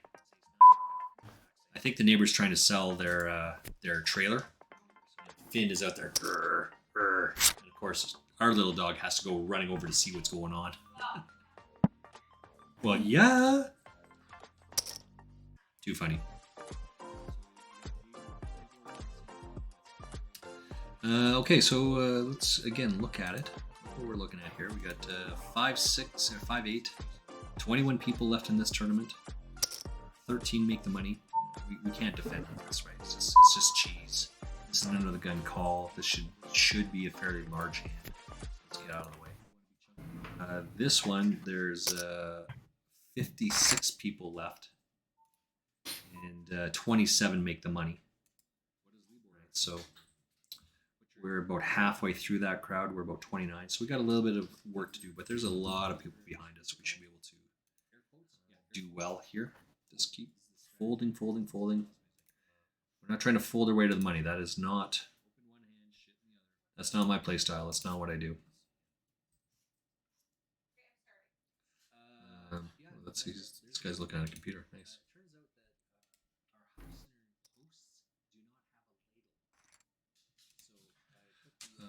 We're looking at one of these guys from the other day. We're also looking at a second person.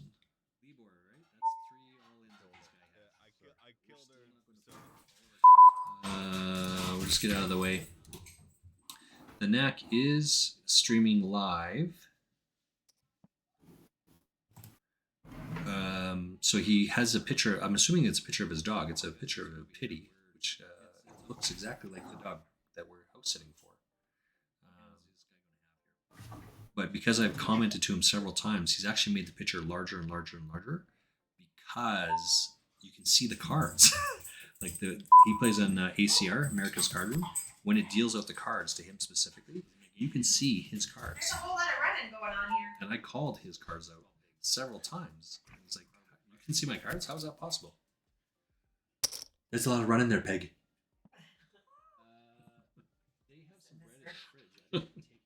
She loves me. Don't let her fool you. She loves me.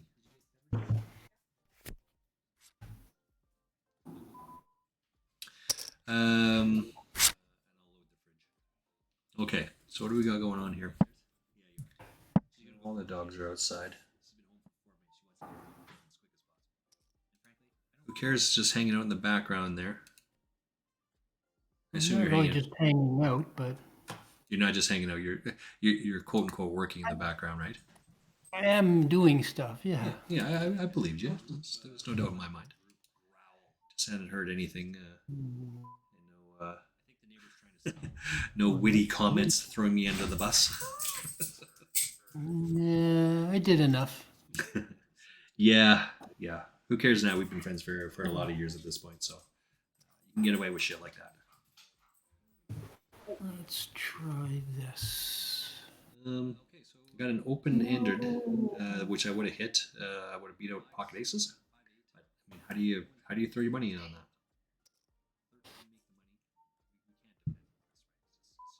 that? 48 people left with. We have 17 bigs. We're gonna have to find some sort of spot here. The fact that we're in the big blind is a good spot to be, I think. With no raise, we can just kind of make it around. We'll just keep going here. We're just going to check. That's an absolute trash run out. Any jack is going to call there, right? We just can't even try to steal that because there was no bets. I went run, or flush. We're just getting it out of the way. Can't beat anything. And of course, the guy's got his. Ooh, I was going to say he has a straight flush. He doesn't have a straight flush. He's got a queen high flush. Just an easy fold for us, right? Of course, Kaylee's got a 6 high flush, or 6 high straight, as it turns out. Doesn't really matter. He can't go anywhere. We jammed it all in there with ace 10 suited. The big blind is the only one that calls us, but everyone's like 1-1. We should be good here. Yeah, we hit that. Now we just need to avoid a 9 and a heart. And we did. We get all the chips. Yay! Ace 10 versus 8-3 offsuit versus 9-3 suited. So we got a lot of chips there. We should shoot up to, I don't know, 11th place? No, where are we at? Sorry, 15th place right now in this tournament. Just do the same thing over and over and over again. Libor's got some gamble to him anyway, right? We saw 3 hands in a row where he was behind and luck sucked to get all the chips. This guy was at 80 bigs and he's given away 50 of them. So if you're going to play luck suck, you have to be able to rein it in and not play luck suck and hold on to the chips. This is the difference between a cash game and a tournament game, which I don't think a lot of people understand or can adjust to.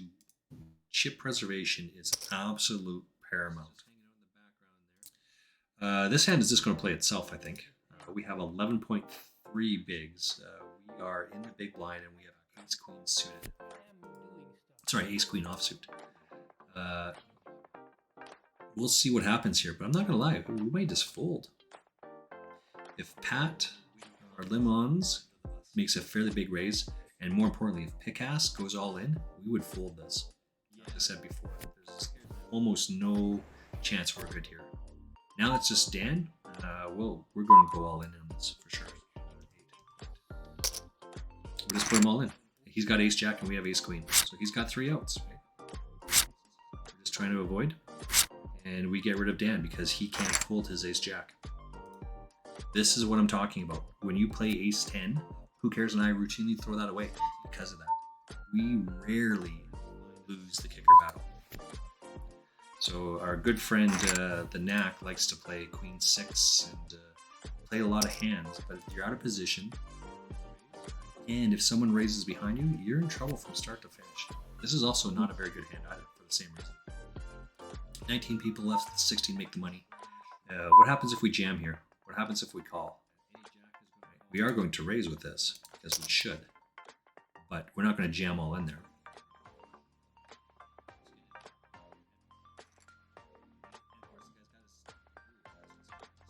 He's just like, does he have a good hand here? What does he have a good hand here? What hand is he doing this with? Yeah. Okay. So we win that. Let's continue on. We're going around. We're just stealing some chips, as it were, slowly but surely. 19 people left. Let's take a look. We should have 3 tables. When we get down to 2 tables, I will open up another table. Should be Picasso. We're 3 tables right now. When we get down to 2 tables, I will open up another table on the side that you can't see, and I'll just observe to see where they're at, how their play styles are. We're gaining some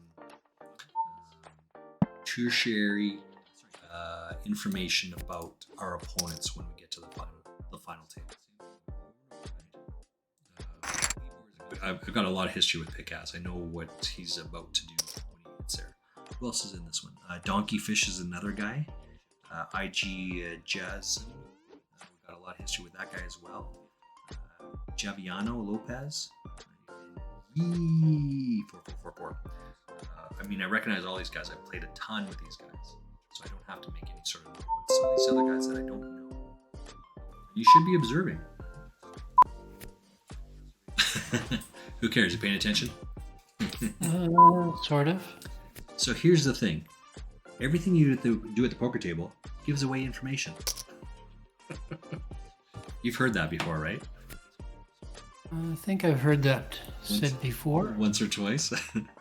I think that's the exact line that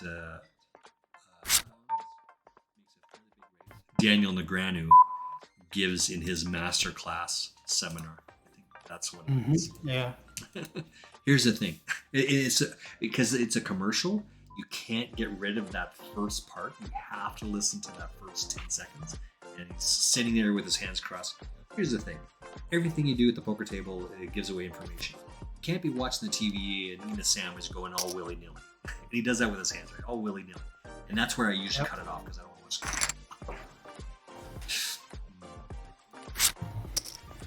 Too funny. 18 people left in this tournament. We are currently 7th. We have Ace-8 offsuit in the big blind.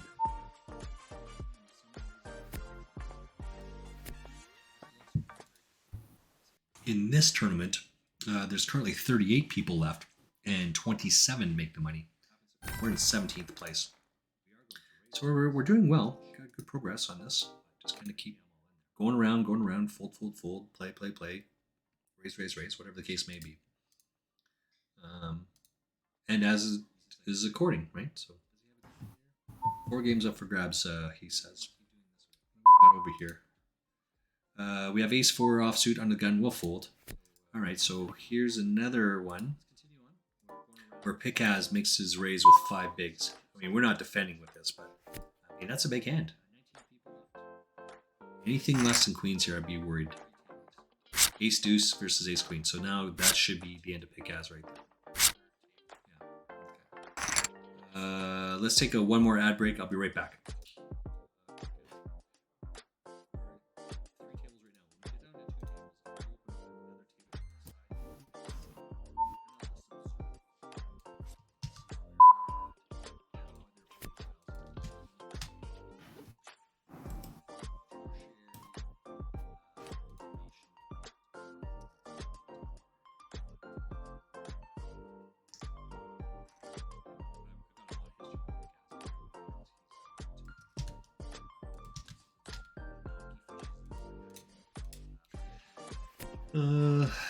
What are we doing over here? We got 16 people left. Oh, that's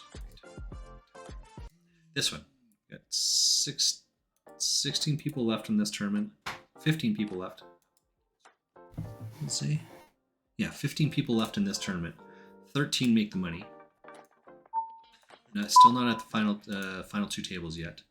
Libor is making a push here with 9 bigs. We're not going to defend with Jack 10. Pretty sure it's a Lion POS, but it doesn't really matter. Sometimes you just fold that, right? to be strong enough to wait for a better spot.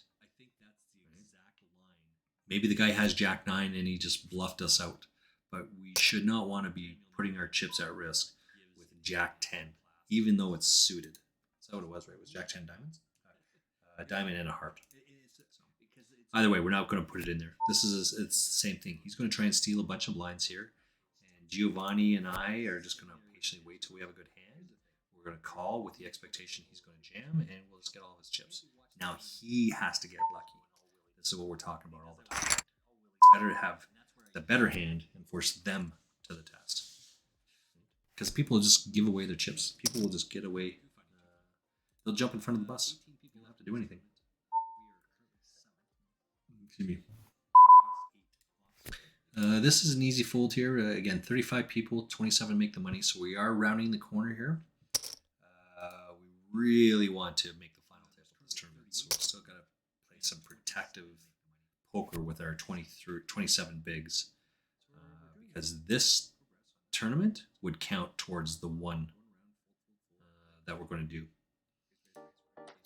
So at the bottom of the screen there, you see the 6 circles, 4 red X's and 1 with the 2 with the yellow arrows. The 2 yellow arrows means that we're still playing those 2 tournaments, as you can see. So I'm just flipping between the 2. That's somewhere on here, and who cares? And I haven't even talked about it because I just it makes sense to comment about making final tables that have 100 people or more. One of the questions that Who Cares specifically asks is, why is that relevant? Why is that important? Because this tournament, there's only 66 people. So I have a less of a field to make it through. But this tournament, there's 152 people. I had to go through almost 3 times as much, well, certainly 2.5 times as many people in this tournament to make the final table than I did in this one. And both there's accolades to be had in both of those, right? For sure. But this is really the one that'll help out. And this one actually has a what's happening here? 7 max and an 8 max. It has to do with the buy-in. This we have ace queen here. We're not folding. This is going all in. This tournament was 3 times the buy-in of the other tournament. We're all in with our ace queen here. Who cares? You're not listening. You don't want to hear that. We're not folding our ace queen. Okay. And we won. We take it down. So the Kilfa here put one big blind of his 11 bigs at risk, and Lemos only risked half of a big blind, and we took that down. So we came out ahead on that. Again, the kicker value. The other tournament here, we're 29 people, and 27 make the money. So we're on the cusp on both of these tournaments about making the money. We want to do better at this one, and we want to highlight, we want to accolade, we want to show the accolades for this tournament, which is why I think it's more important. It carries more weight than this other one, even though this one has a better payout. This one that I'm highlighting right now, first place pays $5.18, and this one over here, first place pays $3.10, because you're paying out 27 people in this one, and this one you're only paying out 13, right? But it has to do with the amount of people that are in there. Both will boost the bankroll, which is tertiary.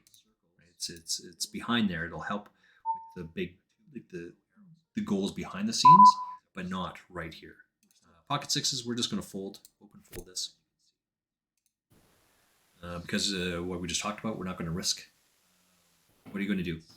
Got 20 bigs. You're going to jam that in there. The only hand that's going to call you is ace king, ace queen, and you got our pocket pairs. Right. There's only a couple worse pocket pairs, but not very many better pocket pairs are going to fold there. So we don't want to do the 80-20. So we just fold and get out of the way. We'll find a better spot for our 20 blinds. Who cares? I think you agree with folding the sixes there. I don't think Who Cares agrees with me jamming my ace queen. Reasonable? I don't know the exact situation. I'm not paying attention. I'm not quite watching. I'm listening. You know the trouble with ace queen. Yes, I do. Uh, it can very easily go bad on you very quickly. Absolutely. You know, but at the same time, it is a strong hand in many other ways. So Well, it's a premium hand, right? I mean, Phil Hellmuth considers it a top 10 hand. And so if it's good enough for him, it's going to be good enough for us, right? Hellmuth considers the top 10 hands pocket pairs from aces through sevens, ace king, ace queen.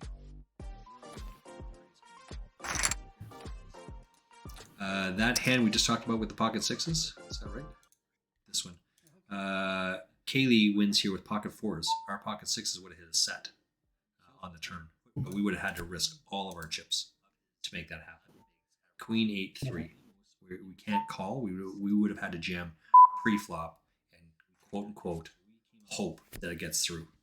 Kaylee may or may not call. We've got 4-9. We've got Jack 5. If Kaylee calls, we get all the chips. We get a full double up there. But at what risk are we doing that? And Who Cares and we talk ad nauseum about doing that. You don't need to risk. Then, if you don't need to risk, then why are you doing it? that's right. That's right. Oh, has that got a watermark on it? You got to take some risk, even in tournaments, and the difference, like the key difference between Who Cares' play and my play, is I take on a little bit more risk than he does. I think Who Cares would say I take on a lot more risk than he does. I think it's just a little bit more risk because I fold those pocket sixes because I know it's a shit hand. Right? You got to know when to jam that shit in there, throw it in there, and when not to. Right? Yep. Yeah. See, Who Cares? Same. He agrees. Yeah. I think from a poker standpoint, it's important to talk poker, talk strategy. All right, so all the people that are watching, that are paying attention out there, that come back and find this nugget of gold later on, surround yourself with some people that you respect in the community that you're in. In this case, it happens to be poker. Who Cares and we first connected over poker, and we continued on for a lengthy period of time, just talking about poker. We went out for beers one night, and then that's kind of the friendship right there. Socialize with someone outside of where you originally started, if that makes sense. Who Cares and we went out for a beer. Was to talk about poker, but we didn't talk about this, that, and the other thing. And like, hey, let's chat it up. Some time goes by, and other friends and we went down to Las Vegas. And Who Cares said, well, I'm going to be in LA at this time. Like, oh, no problem. We're going to be in Vegas. If you're around, then come see us. And Who Cares actually switched. I think you were down there for 2 weeks, right? Maybe it was longer than that. Your plan was to go to LA first and then to Vegas, but I thought you switched it around. You came to Vegas 1st and then went Something to LA. like that. Yeah. So again, because that occurs because Who Cares and I had talked about having a beer a year before or some shit like that. I forget exactly. It doesn't really matter. Right? Close enough. It's close enough. Yeah. The takeaway is that we started talking and became friends, and so connect and surround yourself with people that you respect in the field that you're talking about. In this case, it happens to be poker. Who Cares and we talk a lot of poker about a lot of different hands and whether you should play this way or that way. I mean, those are ebbs and flows in the conversation, right? None is better than the other. I advocate for reading poker magazines, poker books, watching YouTube videos, watching other poker podcasts. The reality is, I believe 95% of what is put out there is just drivel. They're just talking shit, and they're spouting things that are, I believe, are the incorrect things to focus on. As an aside, I once heard a well-known, famous vlogger, YouTuber, whatever you want to call it, advocate don't read old magazines. Don't read old poker books. There's nothing of value in there. That absolutely has to be the wrong statement. As a, should I be calling this off? Probably not. The oldest book I've ever read was 2,500 years old. And I learned something from reading that book that was 2,500 years old. Do they talk about computers and the use of computers in our technologically advanced world today? No, of course not. But that doesn't mean that there isn't value to be gleaned from that.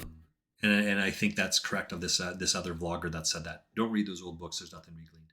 No, you learn because they thought that was important at the time when those books were written. Let's say 40 years ago, 30 years. Let's say 30 years ago, when they were written. You take what they were thinking about, what they were talking about at that point, and then you apply it to today's thinking thought process. You continue to learn and take in there. But if you don't read those old magazines, if you don't read or watch those old videos, you don't know what they're talking about and why they're doing what they're doing. Who cares? I have something specific to ask you now, which is related to what we're doing here. So the two tournaments I'm playing in, as it turns out, I've made the money now. Does it matter in terms of those circles at the bottom that they're yellow? Because normally I would change this over to green at this point. I'm still playing in these Well, tournaments. But I'm guaranteed to make the money at this point. you're still in the tournament. You're not out of the tournament.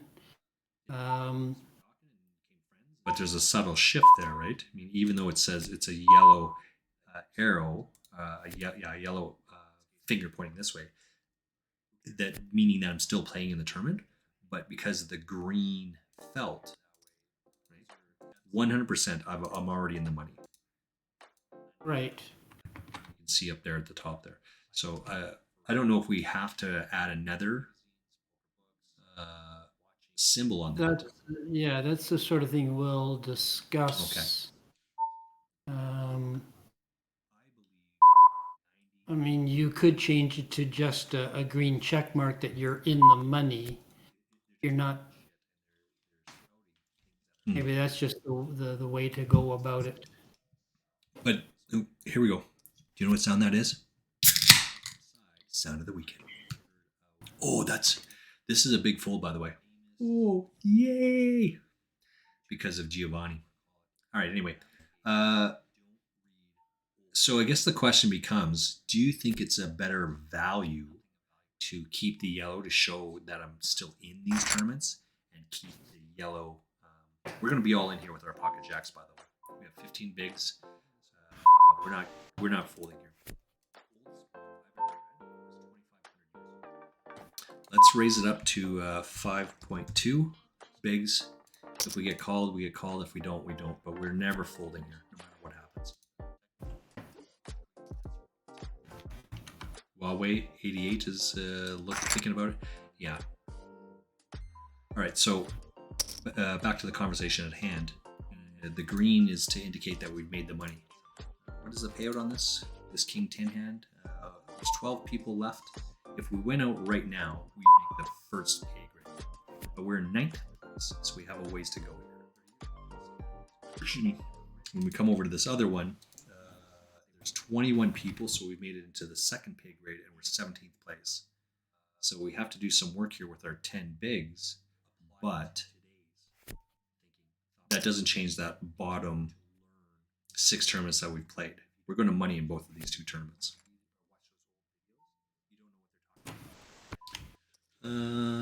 Because this is still new for both Who Cares and I, again, we'll probably talk a little bit more about this offline, probably tomorrow over beers, I'm guessing. because I think it's more like a 6 of one, half dozen of the other. Yeah, If yeah. I just throw shit out, yeah, thank you. Right? If I just throw shit out there, I mean, what is it telling you? Yeah, we're still in the tournament because you already know that I've changed the rules. When we had talked about it and when it was setting up, the initial idea was that green would be you're out of the tournament, but you finished in the money. It was kind of the initial thinking, but there's no reason why you can't say that green is, well, green is going to be both. Green in You're the still money in the and green tournament, with but the you're arrow. in the money. Well, now the tournament's over, Yeah. and I didn't make final table or win the tournament or anything, so I don't get a. It's not going to change color afterwards. So it's kind of one of those. Yeah. What information, if You wanna someone's share. looking at it, like, oh yeah, you made money that tournament. It's like, well, yeah, I'm in the money. I'm still playing the tournament, but I'm in the money. I'm going to make money. This is just a question of how much money, depending on that's how right. well I do things. Um, so it's just kind of a bit of uh, perspective, and I don't think there's any real right or any real wrong here. Yeah, it's about value, right? the, the reason why I think this tournament at the bottom with the four X's with the red and the two with the yellow, it shows value or to how many tournaments I've played that day. Right? Even though there's some rebuy tournaments in here, I've played 6 times, and two of these because this one I can change the color of the tabletop, and I have been doing this for a while now. The tabletop changing color because of the green. I've already said the green tabletop is I'm already in the money, even if the yellow circles there don't we don't add another symbol to indicate that. You can already see that I'm already going to make the money, right? Because of the green tabletop. So maybe that's already been done. Maybe we should just, we don't have to do anything at this point. Yeah, I think that's probably the right thing to do. Yeah, Certainly another way of looking at it. Yeah. right. Because it's just color coding is what's happening, right? Mm-hmm. We've got one already. Again, the same one. You can see I can change it. This is when I first start the tournament. This one's for when I'm out of the rebuy period. This one's for when I make the money. Sometimes you make the final table and you're not in the money, but usually not the tournaments I play in. So in this case, I made the money in both these tournaments. I'm really looking to make the money in this tournament, but we still just play till we get there, right? But you can see that. You can see that I'm making money, even with that yellow. I'm just trying to work through, like, logically. Well, I'm just speaking out loud at this point, but I think that's the right thing to do. That is the perspective. Is you've changed the color of the table. Felt, yeah. So anybody watching is going to look at it and like, oh yeah, he's still in the tournament, but he's in the money because the table's green. And then once you're done the tournament, then you change the information behind the scenes, and then it'll update to a green check mark unless you do even better, which is what I'm playing around with some ideas now. Yeah, and that's that first, second, third thing we were talking about, right? Yeah. I mean, first, second, third is kind of the yay, you're at the podium. It's just a slight different visual accolade, which I think you should highlight. Right? If no one else is going to toot your horn, you should toot your own horn. Yeah. That's kind of what that is. So even though there's 6 circles at the bottom, 4 red and 2, one of these ones, like, they'll, no matter what, both of those 2 yellow ones will turn green. Ideally, they'll turn to like a whatever symbol Who Cares and I come up with, like a gold, silver, bronze medal, or a first, second, third medal, or something to that effect. We're not really sure what that is just yet, but we haven't got that set up just yet. We just have these couple symbols because we're still working through some of the ideas. And like most things, it's a work in progress. King 10. Oh, this is a shitty hand. All in for, we have 9.7 bigs. He's in for 7.6. We're just going to fold to get out of the way. We're going to protect our 6 point. Yeah. And there it is. Chuzo can't fold his King 6. We have a flush draw. We lose. We would have lost, which is why we fold. Yay! Because we play better than that.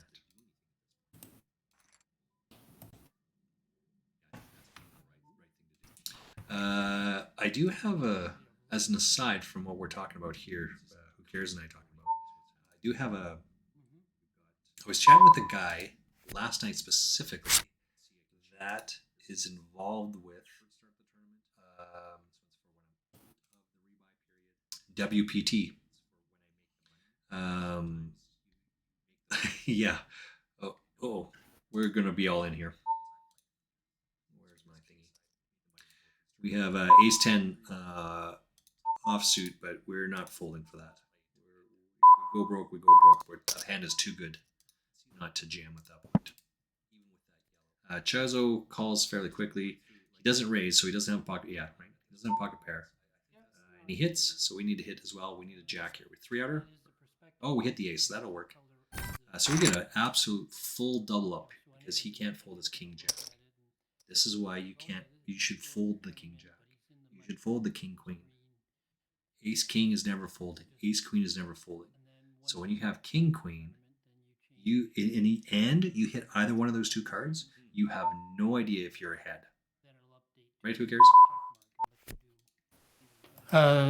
Could be, yes. I keep pulling him away from what he's doing in the background. Chozo has so many chips that he felt gambling, quote unquote gambling, 9 bigs there was worth it with his king jack offsuit. And it turns out we got an absolute nutter butter double up. We're in 11th place in this tournament right now. 18 people left. That's huge. That gives us a huge push. We're on the cusp of making the final. Is this so? Yeah, we're on the cusp of making the final table of this tournament. It's currently 10-handed.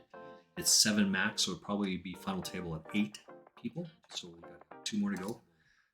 This one is 18 people left. 3, so we got a little bit more work to do.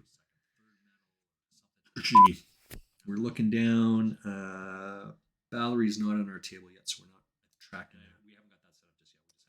We just have these couple symbols. Anyway, so some of the conversation we end up tuning in. It's not raid. I went into the Twitch search engine and typed in poker, and then I went from the peoples that came up.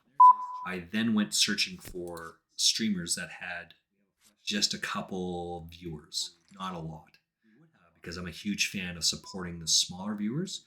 They are much more appreciative of you coming in and chatting them up and doing all the other shit that goes with it. We're probably not going to go broke here. We have a double gutter here. We have an overcard, and now we hit it. We're not folding. We're just going to steal the shit right now. Just jam it. If they have it, then they've got us. But we'll just steal the blinds that were in there. Yay! They both fold. Right. So he's within there, and I was specifically asked, how did you land on this channel? And I told him. I googled that shit. Googled it. You guys had 5 streamers or 6 streamers or 8 or whatever number was that was on there. I said I wanted to see what you guys had. I came in. I shared some conversation, as I am opt to do. I'm opt to build people up. I don't tear people down. I don't think that's the right thing to do as a person, as an individual. And no one wants to be around something like that, right? So build people up. You don't have to throw people under the bus because they'll willingly get in front of the bus. Build people up. This guy liked it, as did one of the moderators. They invited me to become. Now here's where the kicker comes in. They invited me to come join Club WPT. I don't know too much about this, but I think this is a subscription-based website. one that today I'm not prepared to join, but they invited me to their Discord channel, which I have accepted, and we'll just chat about, like, they're chatting about different hands, different strategies, and this guy that I was watching, that was what he was encouraging. Right? Surround yourself with like-minded people and start to learn without an aggressive approach behind it. Build people up, don't tear people down. Right? So, I'm going to listen to it. I'm going to follow the guy for a little bit and see what happens. See what they have to say. Let's take a 1 minute ad break. I'll be right back. As it turns out, it's only 15 seconds to the break, the bathroom break anyway, Mike. Who cares? Oh, yeah, it is. It is. So I'm going to go do that because I'm starting to drink beer like an hour ago, and now I'm like, holy shit, I got to take a piss. All right, I'll be right back. See you in a minute. Anyway, so some of the conversations. How's your dinner? Excellent. I went into the Twitch search engine and typed in poker, and then I went the peoples that came up. I then went for streamers that had just a couple viewers, not a lot, because I'm a huge fan of supporting the smaller viewers. They are much more appreciative of you coming in and chatting them up.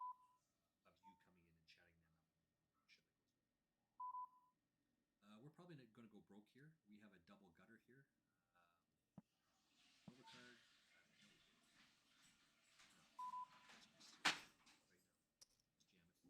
If they have it, then they just steal the black orange.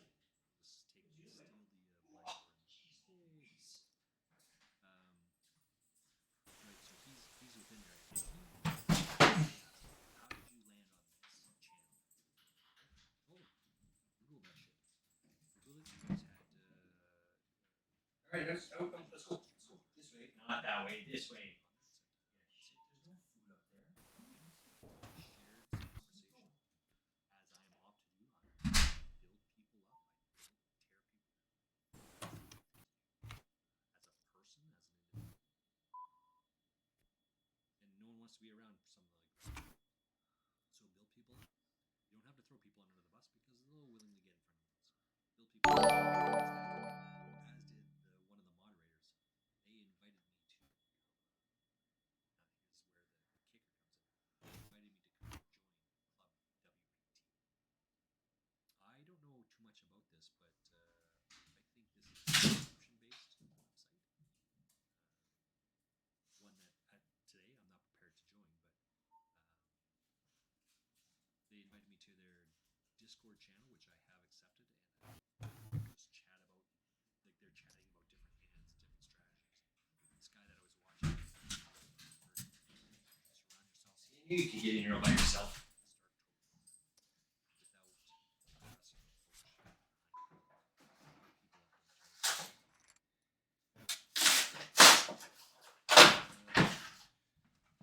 I'm going to listen to it. I'm going to follow the guy for a little bit and see what happens. See what they have to say. Let's take a 1 minute ad break. I'll be right back.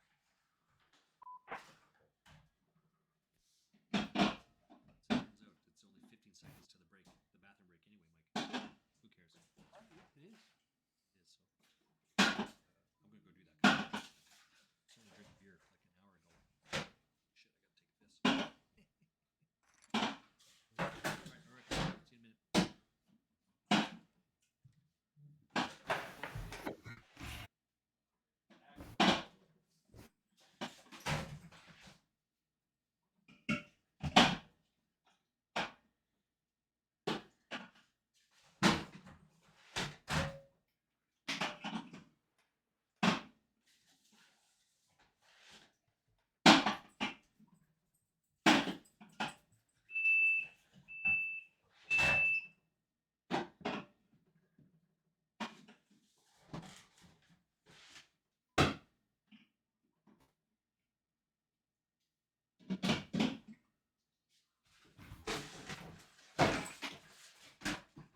public, and Mike's coming with.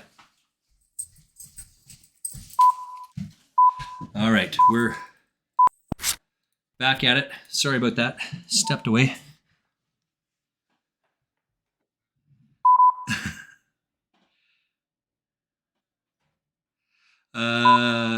Let's see. This is sorry, I was just stepping away for a moment. Duramic, Adam Duramic. I want to. I'm gonna fold this, right? We can't play this one. I want to hold them like they do in Texas. Please fold them. Let them hit me. Raise it, baby. Stay with me. I love it. Love game intuition. Play the cards with spades to start, and after he's been hooked, I'll play the one that's on his heart. Absolutely. How do you say no to that? Welcome in. Welcome in. Thank you. I'm glad. You know where that's from, right? No, not off the top of my head. No? Some song. Certain song? Yeah, some song is, I'm guessing. Yeah. Lady Gaga. Is it? Poker Face. Touche. Yeah, you're correct. That's exactly what it is. Yeah. Of course, I had to think about it there, but yes. Mm-hmm. Mm-hmm. I don't know if I like that.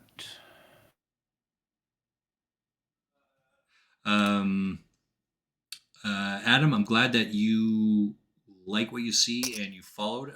That is awesome. That means a lot. It really does.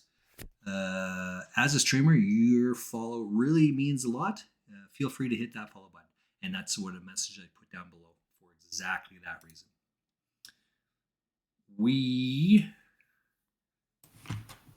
Okay, so at the bottom there just says an accolade. I mean, we're working on this. Who cares? This is in the background here.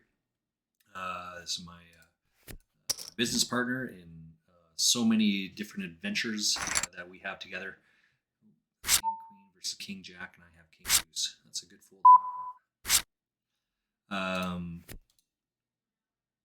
The 6 circles you see at the bottom there. I played 6 tournaments today.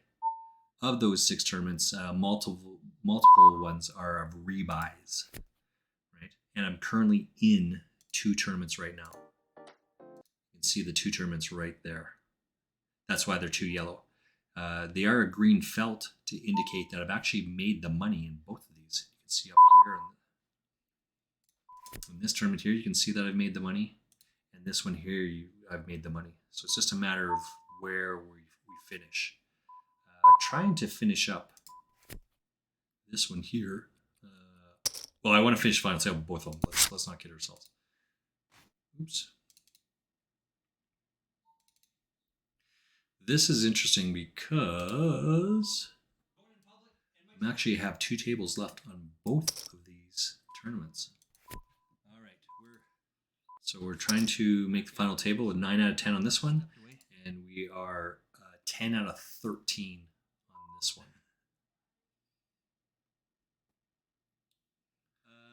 This is down here. What's the payouts here? 13 left on this one. We really wanted to make the final table on this one, by the way. It's going to be tough because I've had several beverages already. I want to hold them like they do in Texas. Please fold them. Let them hit me. Raise it, baby. Stay with me. I love it. Love game intuition. Play the cards. Ace 8 is not a very good hand. We're just going to fold the Ace 8 suited. Pre-flop. Absolutely. How do you say no to that? Welcome in. If you're going to play that, you have to jam it. But Ace King is never going to fold. Ace Queen is never going to fold. Pocket aces, kings, queens, never going to fold. So you're in trouble from start to finish.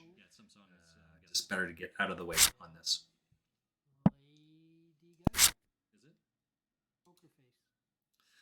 We have, what do we have here? Touche. Yeah, you're correct. That camera's actually right in the way of where it needs to be. I had to think about it there, but yes. This turned. Is Queen 9 good enough? Probably not. Let's just get out of the way.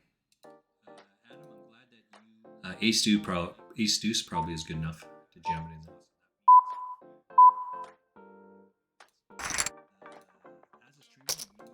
there. We don't expect Pack to ever fold, but we only have 4 bigs. 4.5 bigs is we can't wait. Is this going to be the best hand we can get in the next lap? Maybe not. We're not really sure, but it's good enough for now. where are you going to go with it? So we managed to steal one big blind, one precious big blind. That's why we do it. Huawei is pushing here as well, so we're 10 out of 10. Is that right? Now here's a raise, so this is good enough. Let's get out of the way of this for sure. It turns out we're in the last position. There's Rev Rider. He's got 3.2, so we're just kind of waiting him out, I guess. Want to make the final table. That's our push. Not even winning the tournament, just make the final table. If we have a decent enough hand that warrants we jam on it, that's what we do. We're never folding. Now we're out. Huawei's out, so we should be down to 9-handed. I think we need to lose one more to make the final table. Here we have Ace-8 again. Like, we just can't go with that. Right? Even though there's 3 people, they're just not folding. They're not going to fold. They have 36 bigs each. 32 is the smallest guy at the table. I mean with 5 and an 8. Ace-8. They're not folding. So, one more to go. Let's keep playing along. Let's just trudge. In amongst your things, going to ask you in Discord to check out my screen I'm sharing with you. Okay, 1 second. When you're doing things, yeah. I'm going to run to the washroom quickly, but... You had 5 minutes. All right, do what you gotta do, buddy. I get you. I'm with you. We have... Oops, what is this one? We have King Deuce, right? It just is what it is. We're not folding. We're not going anywhere. All right, King Deuce will win the much needed points here. We're not folding. We've gained a couple here, but we have one Ace-9.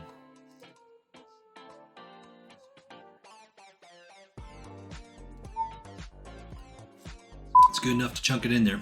Sorry, who cares? It's good enough. Chunk it in there. We're not folding.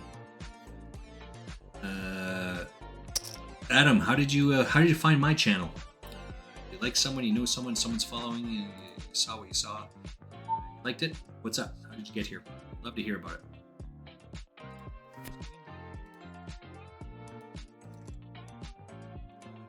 Adam, you might not even be here anymore, actually.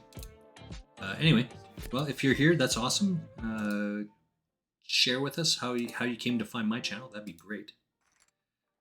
We have this one. Oh, we're going to make the final table. We're going to slide that over to the final table already. That's it. That's the end of that. Oh, it's not the end of that. But we should be at the final table here. Oh, we're not. My bad. We are on the cusp of the final table. 7 max. That's what we're looking at.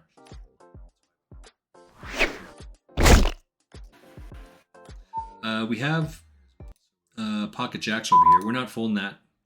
It is what it is. We're not folding pocket jacks. Get it in there. We're behind. We're behind. But we're not folding pocket jacks. Pocket 7s. That's a good one. We're just trying to avoid 2 outs. And we get a full double up here. Full double up. And it turns out we did make the final table. We'll get rid of this one. Oops. All right, so we will have to figure out, once Who Cares comes back, how to make that happen. Because of the same reason, right? You see the 6 at the bottom. We have 4 tournaments that are duds, 2 of which we're still in. But one of those ones is the final table. Right? Even though there's 3 people. 66 is what we're looking for there. That's yeah, so we've already... Nice. Oops. Got moved. It happens sometimes. It's this one, right? Yeah. I'm dead. Rev Rider is doubles up, so that pushes me to the bottom now.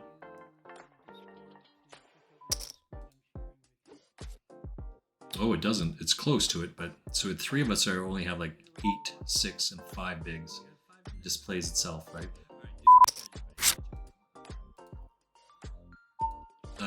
We have an open ender. We will just check it. It's getting worse now.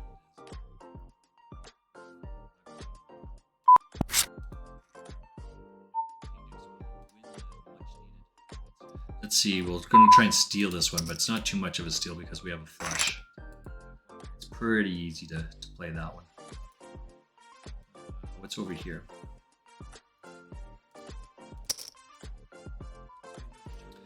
Who cares is in the... Oops, I forgot to show that one. We did steal that one there. It's 11-handed, 8 max. So we've got to lose a couple more people here. We are currently in 8th place in this tournament.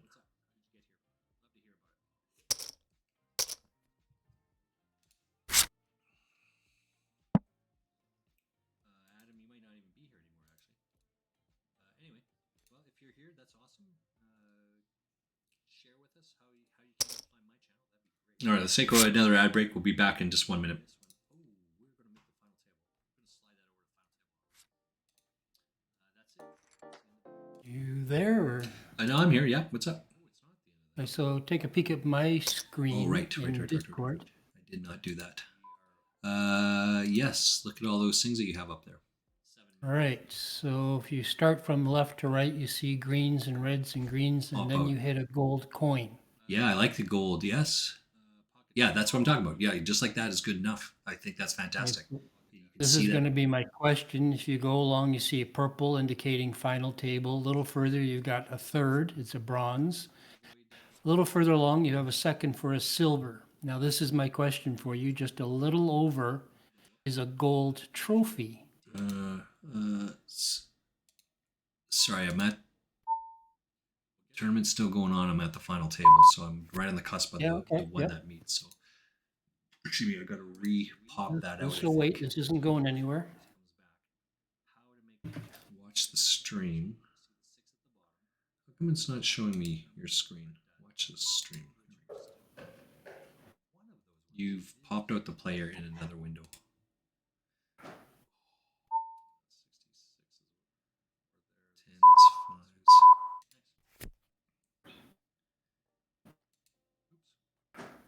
That's the wrong one.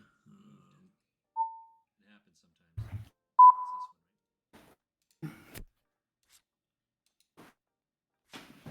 Rev Rider doubles up, so that pushes it. Should be this one, right? Okay, so yeah, I see the purple. I'm gonna make this smaller so I can see here. So the three of us only have like 8, 6, 5 bigs. It displays itself, right? I see the purple there, and I see. Oh, there's a trophy, the second last one. So the second last one is a trophy. It's a gold trophy. What's your inclination there? What do you want to use that to symbolize? Let's see. We're going to try and steal this one, but it's not too much to steal because we. Yeah. Take your business. I just heard something.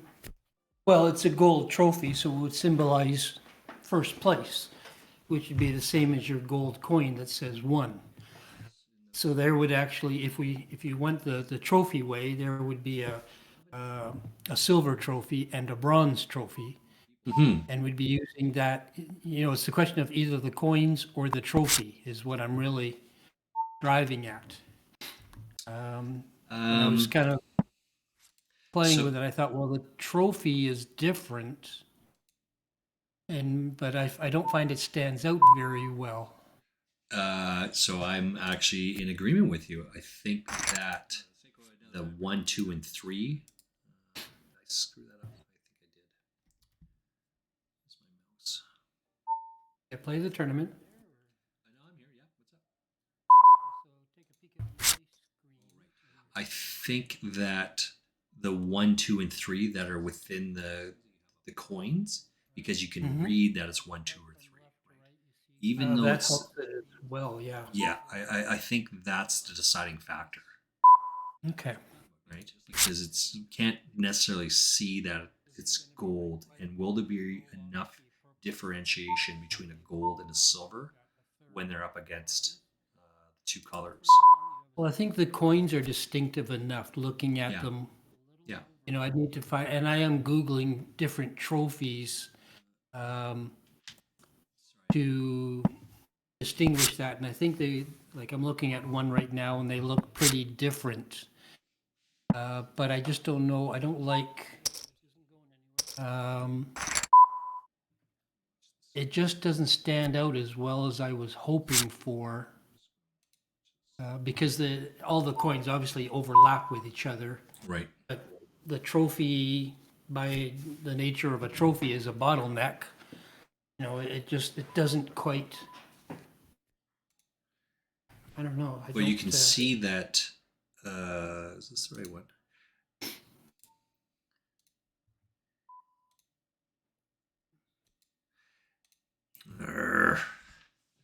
All right, I've got to leave this for just a couple minutes. Who cares? I'm sorry.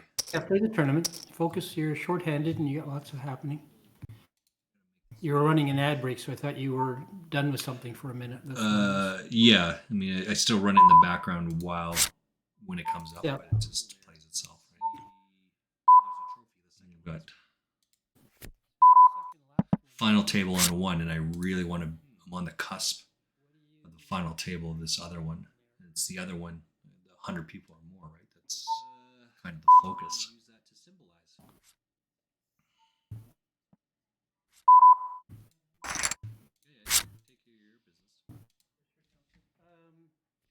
Like, I don't think that guy has a 3 there, but I mean, you just can't take that risk, right? Which would be the same as your gold coin that says 1. So there would actually, if we Let's take a look to see what we're at here. a silver trophy and a bronze. 10 people, and I'm in 8th place. So there's 2 other people less than me. Yeah, I've got 11.2 bigs, and they've got 7.7 in the big blind and 11. So they're deciding, can I hold off? Can I wait? Blah, blah, blah. All those other discussions that are part of making it. So as an aside, apart from what we're just talking about here, how do we, if I'm taking on this this challenge and making this the challenge rather than the 100 to 1,000 race, and switching over the goal, because I think that's still in the background. I mean, that's never going to stop, right? The 100 to 1,000. I'm just not advertising that in the same way that we had the 20 to the 120. I've kind of switched over to this coin thing that we're doing right now.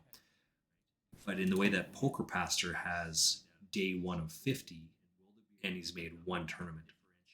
And yesterday it was day 5 of his 30-day challenge, and he's got 7, 8, 9 final tables already that meet the criteria. I'm on the cusp of making 1 of those today. Does that make sense? There's no way to capture that just yet, but that might be something to think about in the next 2 weeks or 3 weeks. Maybe we shorten. What's this? I would have hit that. 0.8. This guy's just kind of weaseling his way in here. Like when you're looking at the stream, do we shorten the chat box? Make 4 boxes there instead of 3, and one of which is says that we're on the same sort of challenge. That, oops, it's probably this one right here, right? That I've got 1 of the 50 so far done. How are people going to know?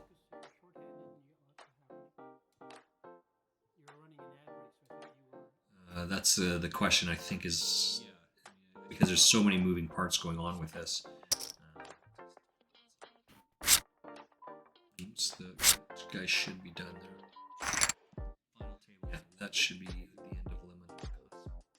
So we're 6-handed now. Yay!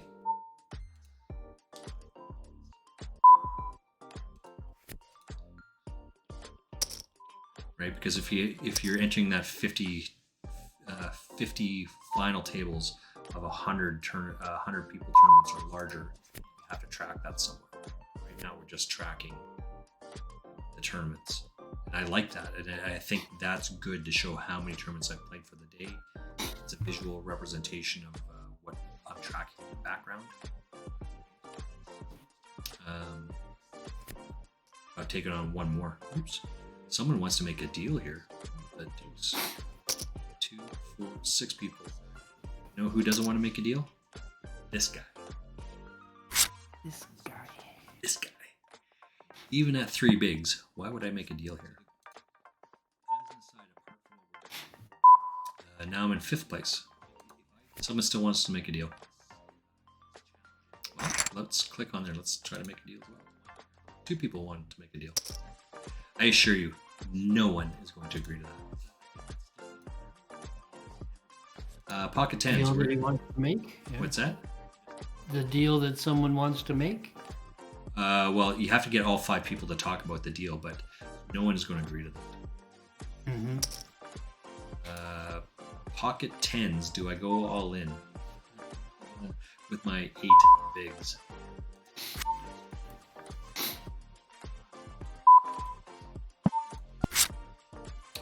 We do now.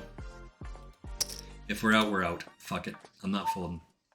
Pocket tens, 3 4 4, 3 3 4.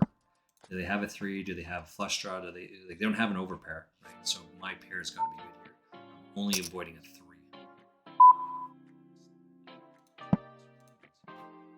And that'll be an absolute pisser because I'm right on the cusp of the final table. But that's just the way that it is.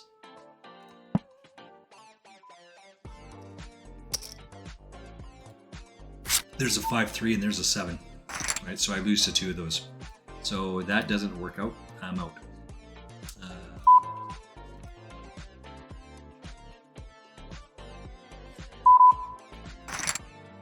5-3. All right. So we place 8th in that tournament, or no, we place 9th in that tournament. That doesn't meet the requirement that we were looking for because we want to make the final table. Yeah. But I'm not about to fold pocket tens. Here I go, lose to Jack Deuce. There it is. He's got a full house and we're out in 5th place in this tournament for 1.26. And that just is the way that it is, right? You have the best hand and they luck sucked. Don't feel bad, right? This is the Carlos Morrison thing that I'm talking about all the time. It's water off a You duck's feel back. bad, but you take it in stride. Yeah. I mean, I could have played the tens a little bit differently, but so the question is who cares and I talk about, and you'll hear me say this over and over and over again ad nauseum because I firmly believe this. If they drop their cards, would you play your hand differently? What do we have there? We have 5-3 offsuit and we had pocket 7s. I have pocket 10s. What would you change there? Mm-hmm. Avoiding 2 7s. And Once you see everybody's hand, yeah, you're looking good, you know. but even if you don't, so I played it a bit cautiously. That 5-3-3 seemed to be a fairly innocuous hand. I would expect them to have some sort of flush draw over having a 3 in their hand. Mm-hmm. Right? And Well. again, it's no big deal. Some schmuck played pocket kings and got a 7-4-4 flop. You know, I've heard of this schmuck actually. Yeah. Yeah. 7-4-4, and then You would think, your opponent probably doesn't have pocket 7s. Your opponent doesn't have 4. a 4 in their hand, you know. So, And it turned out they did not have either one of those 2 cards. yeah, in that case, they did not have either one of those. But in your case, it sounds like they actually did. Yeah, well, I mean, that's on the turn that the 7 hit, right? But so the other guy is drawing to 1 out with his 5-3. Hit the 3-3-4. He can only win if he hits a 7. Or sorry, he can only win if he hits a 3. Oh, Right? So it is what it is. Let's. I'm going to call that a night. I'm going to head out. Just want to say thank you to everyone. Thanks for being here. Thanks for hanging out for a couple hours. Thank you for Adam Rumchick for the follow and for gracing us with the Lady Gaga rendition. You guys have a great night. I'll be back streaming poker minimum next Tuesday. Maybe not right now. I think over the weekend I got some other stuff going on here. We got to leave this establishment, go back to Mrs. Frostmates and I are going back home Sunday. I think Who Cares and I were getting together for beers on the patio tomorrow. We may crash a birthday party tomorrow. We'll see what happens. You guys have a great night. Enjoy. We'll see you later.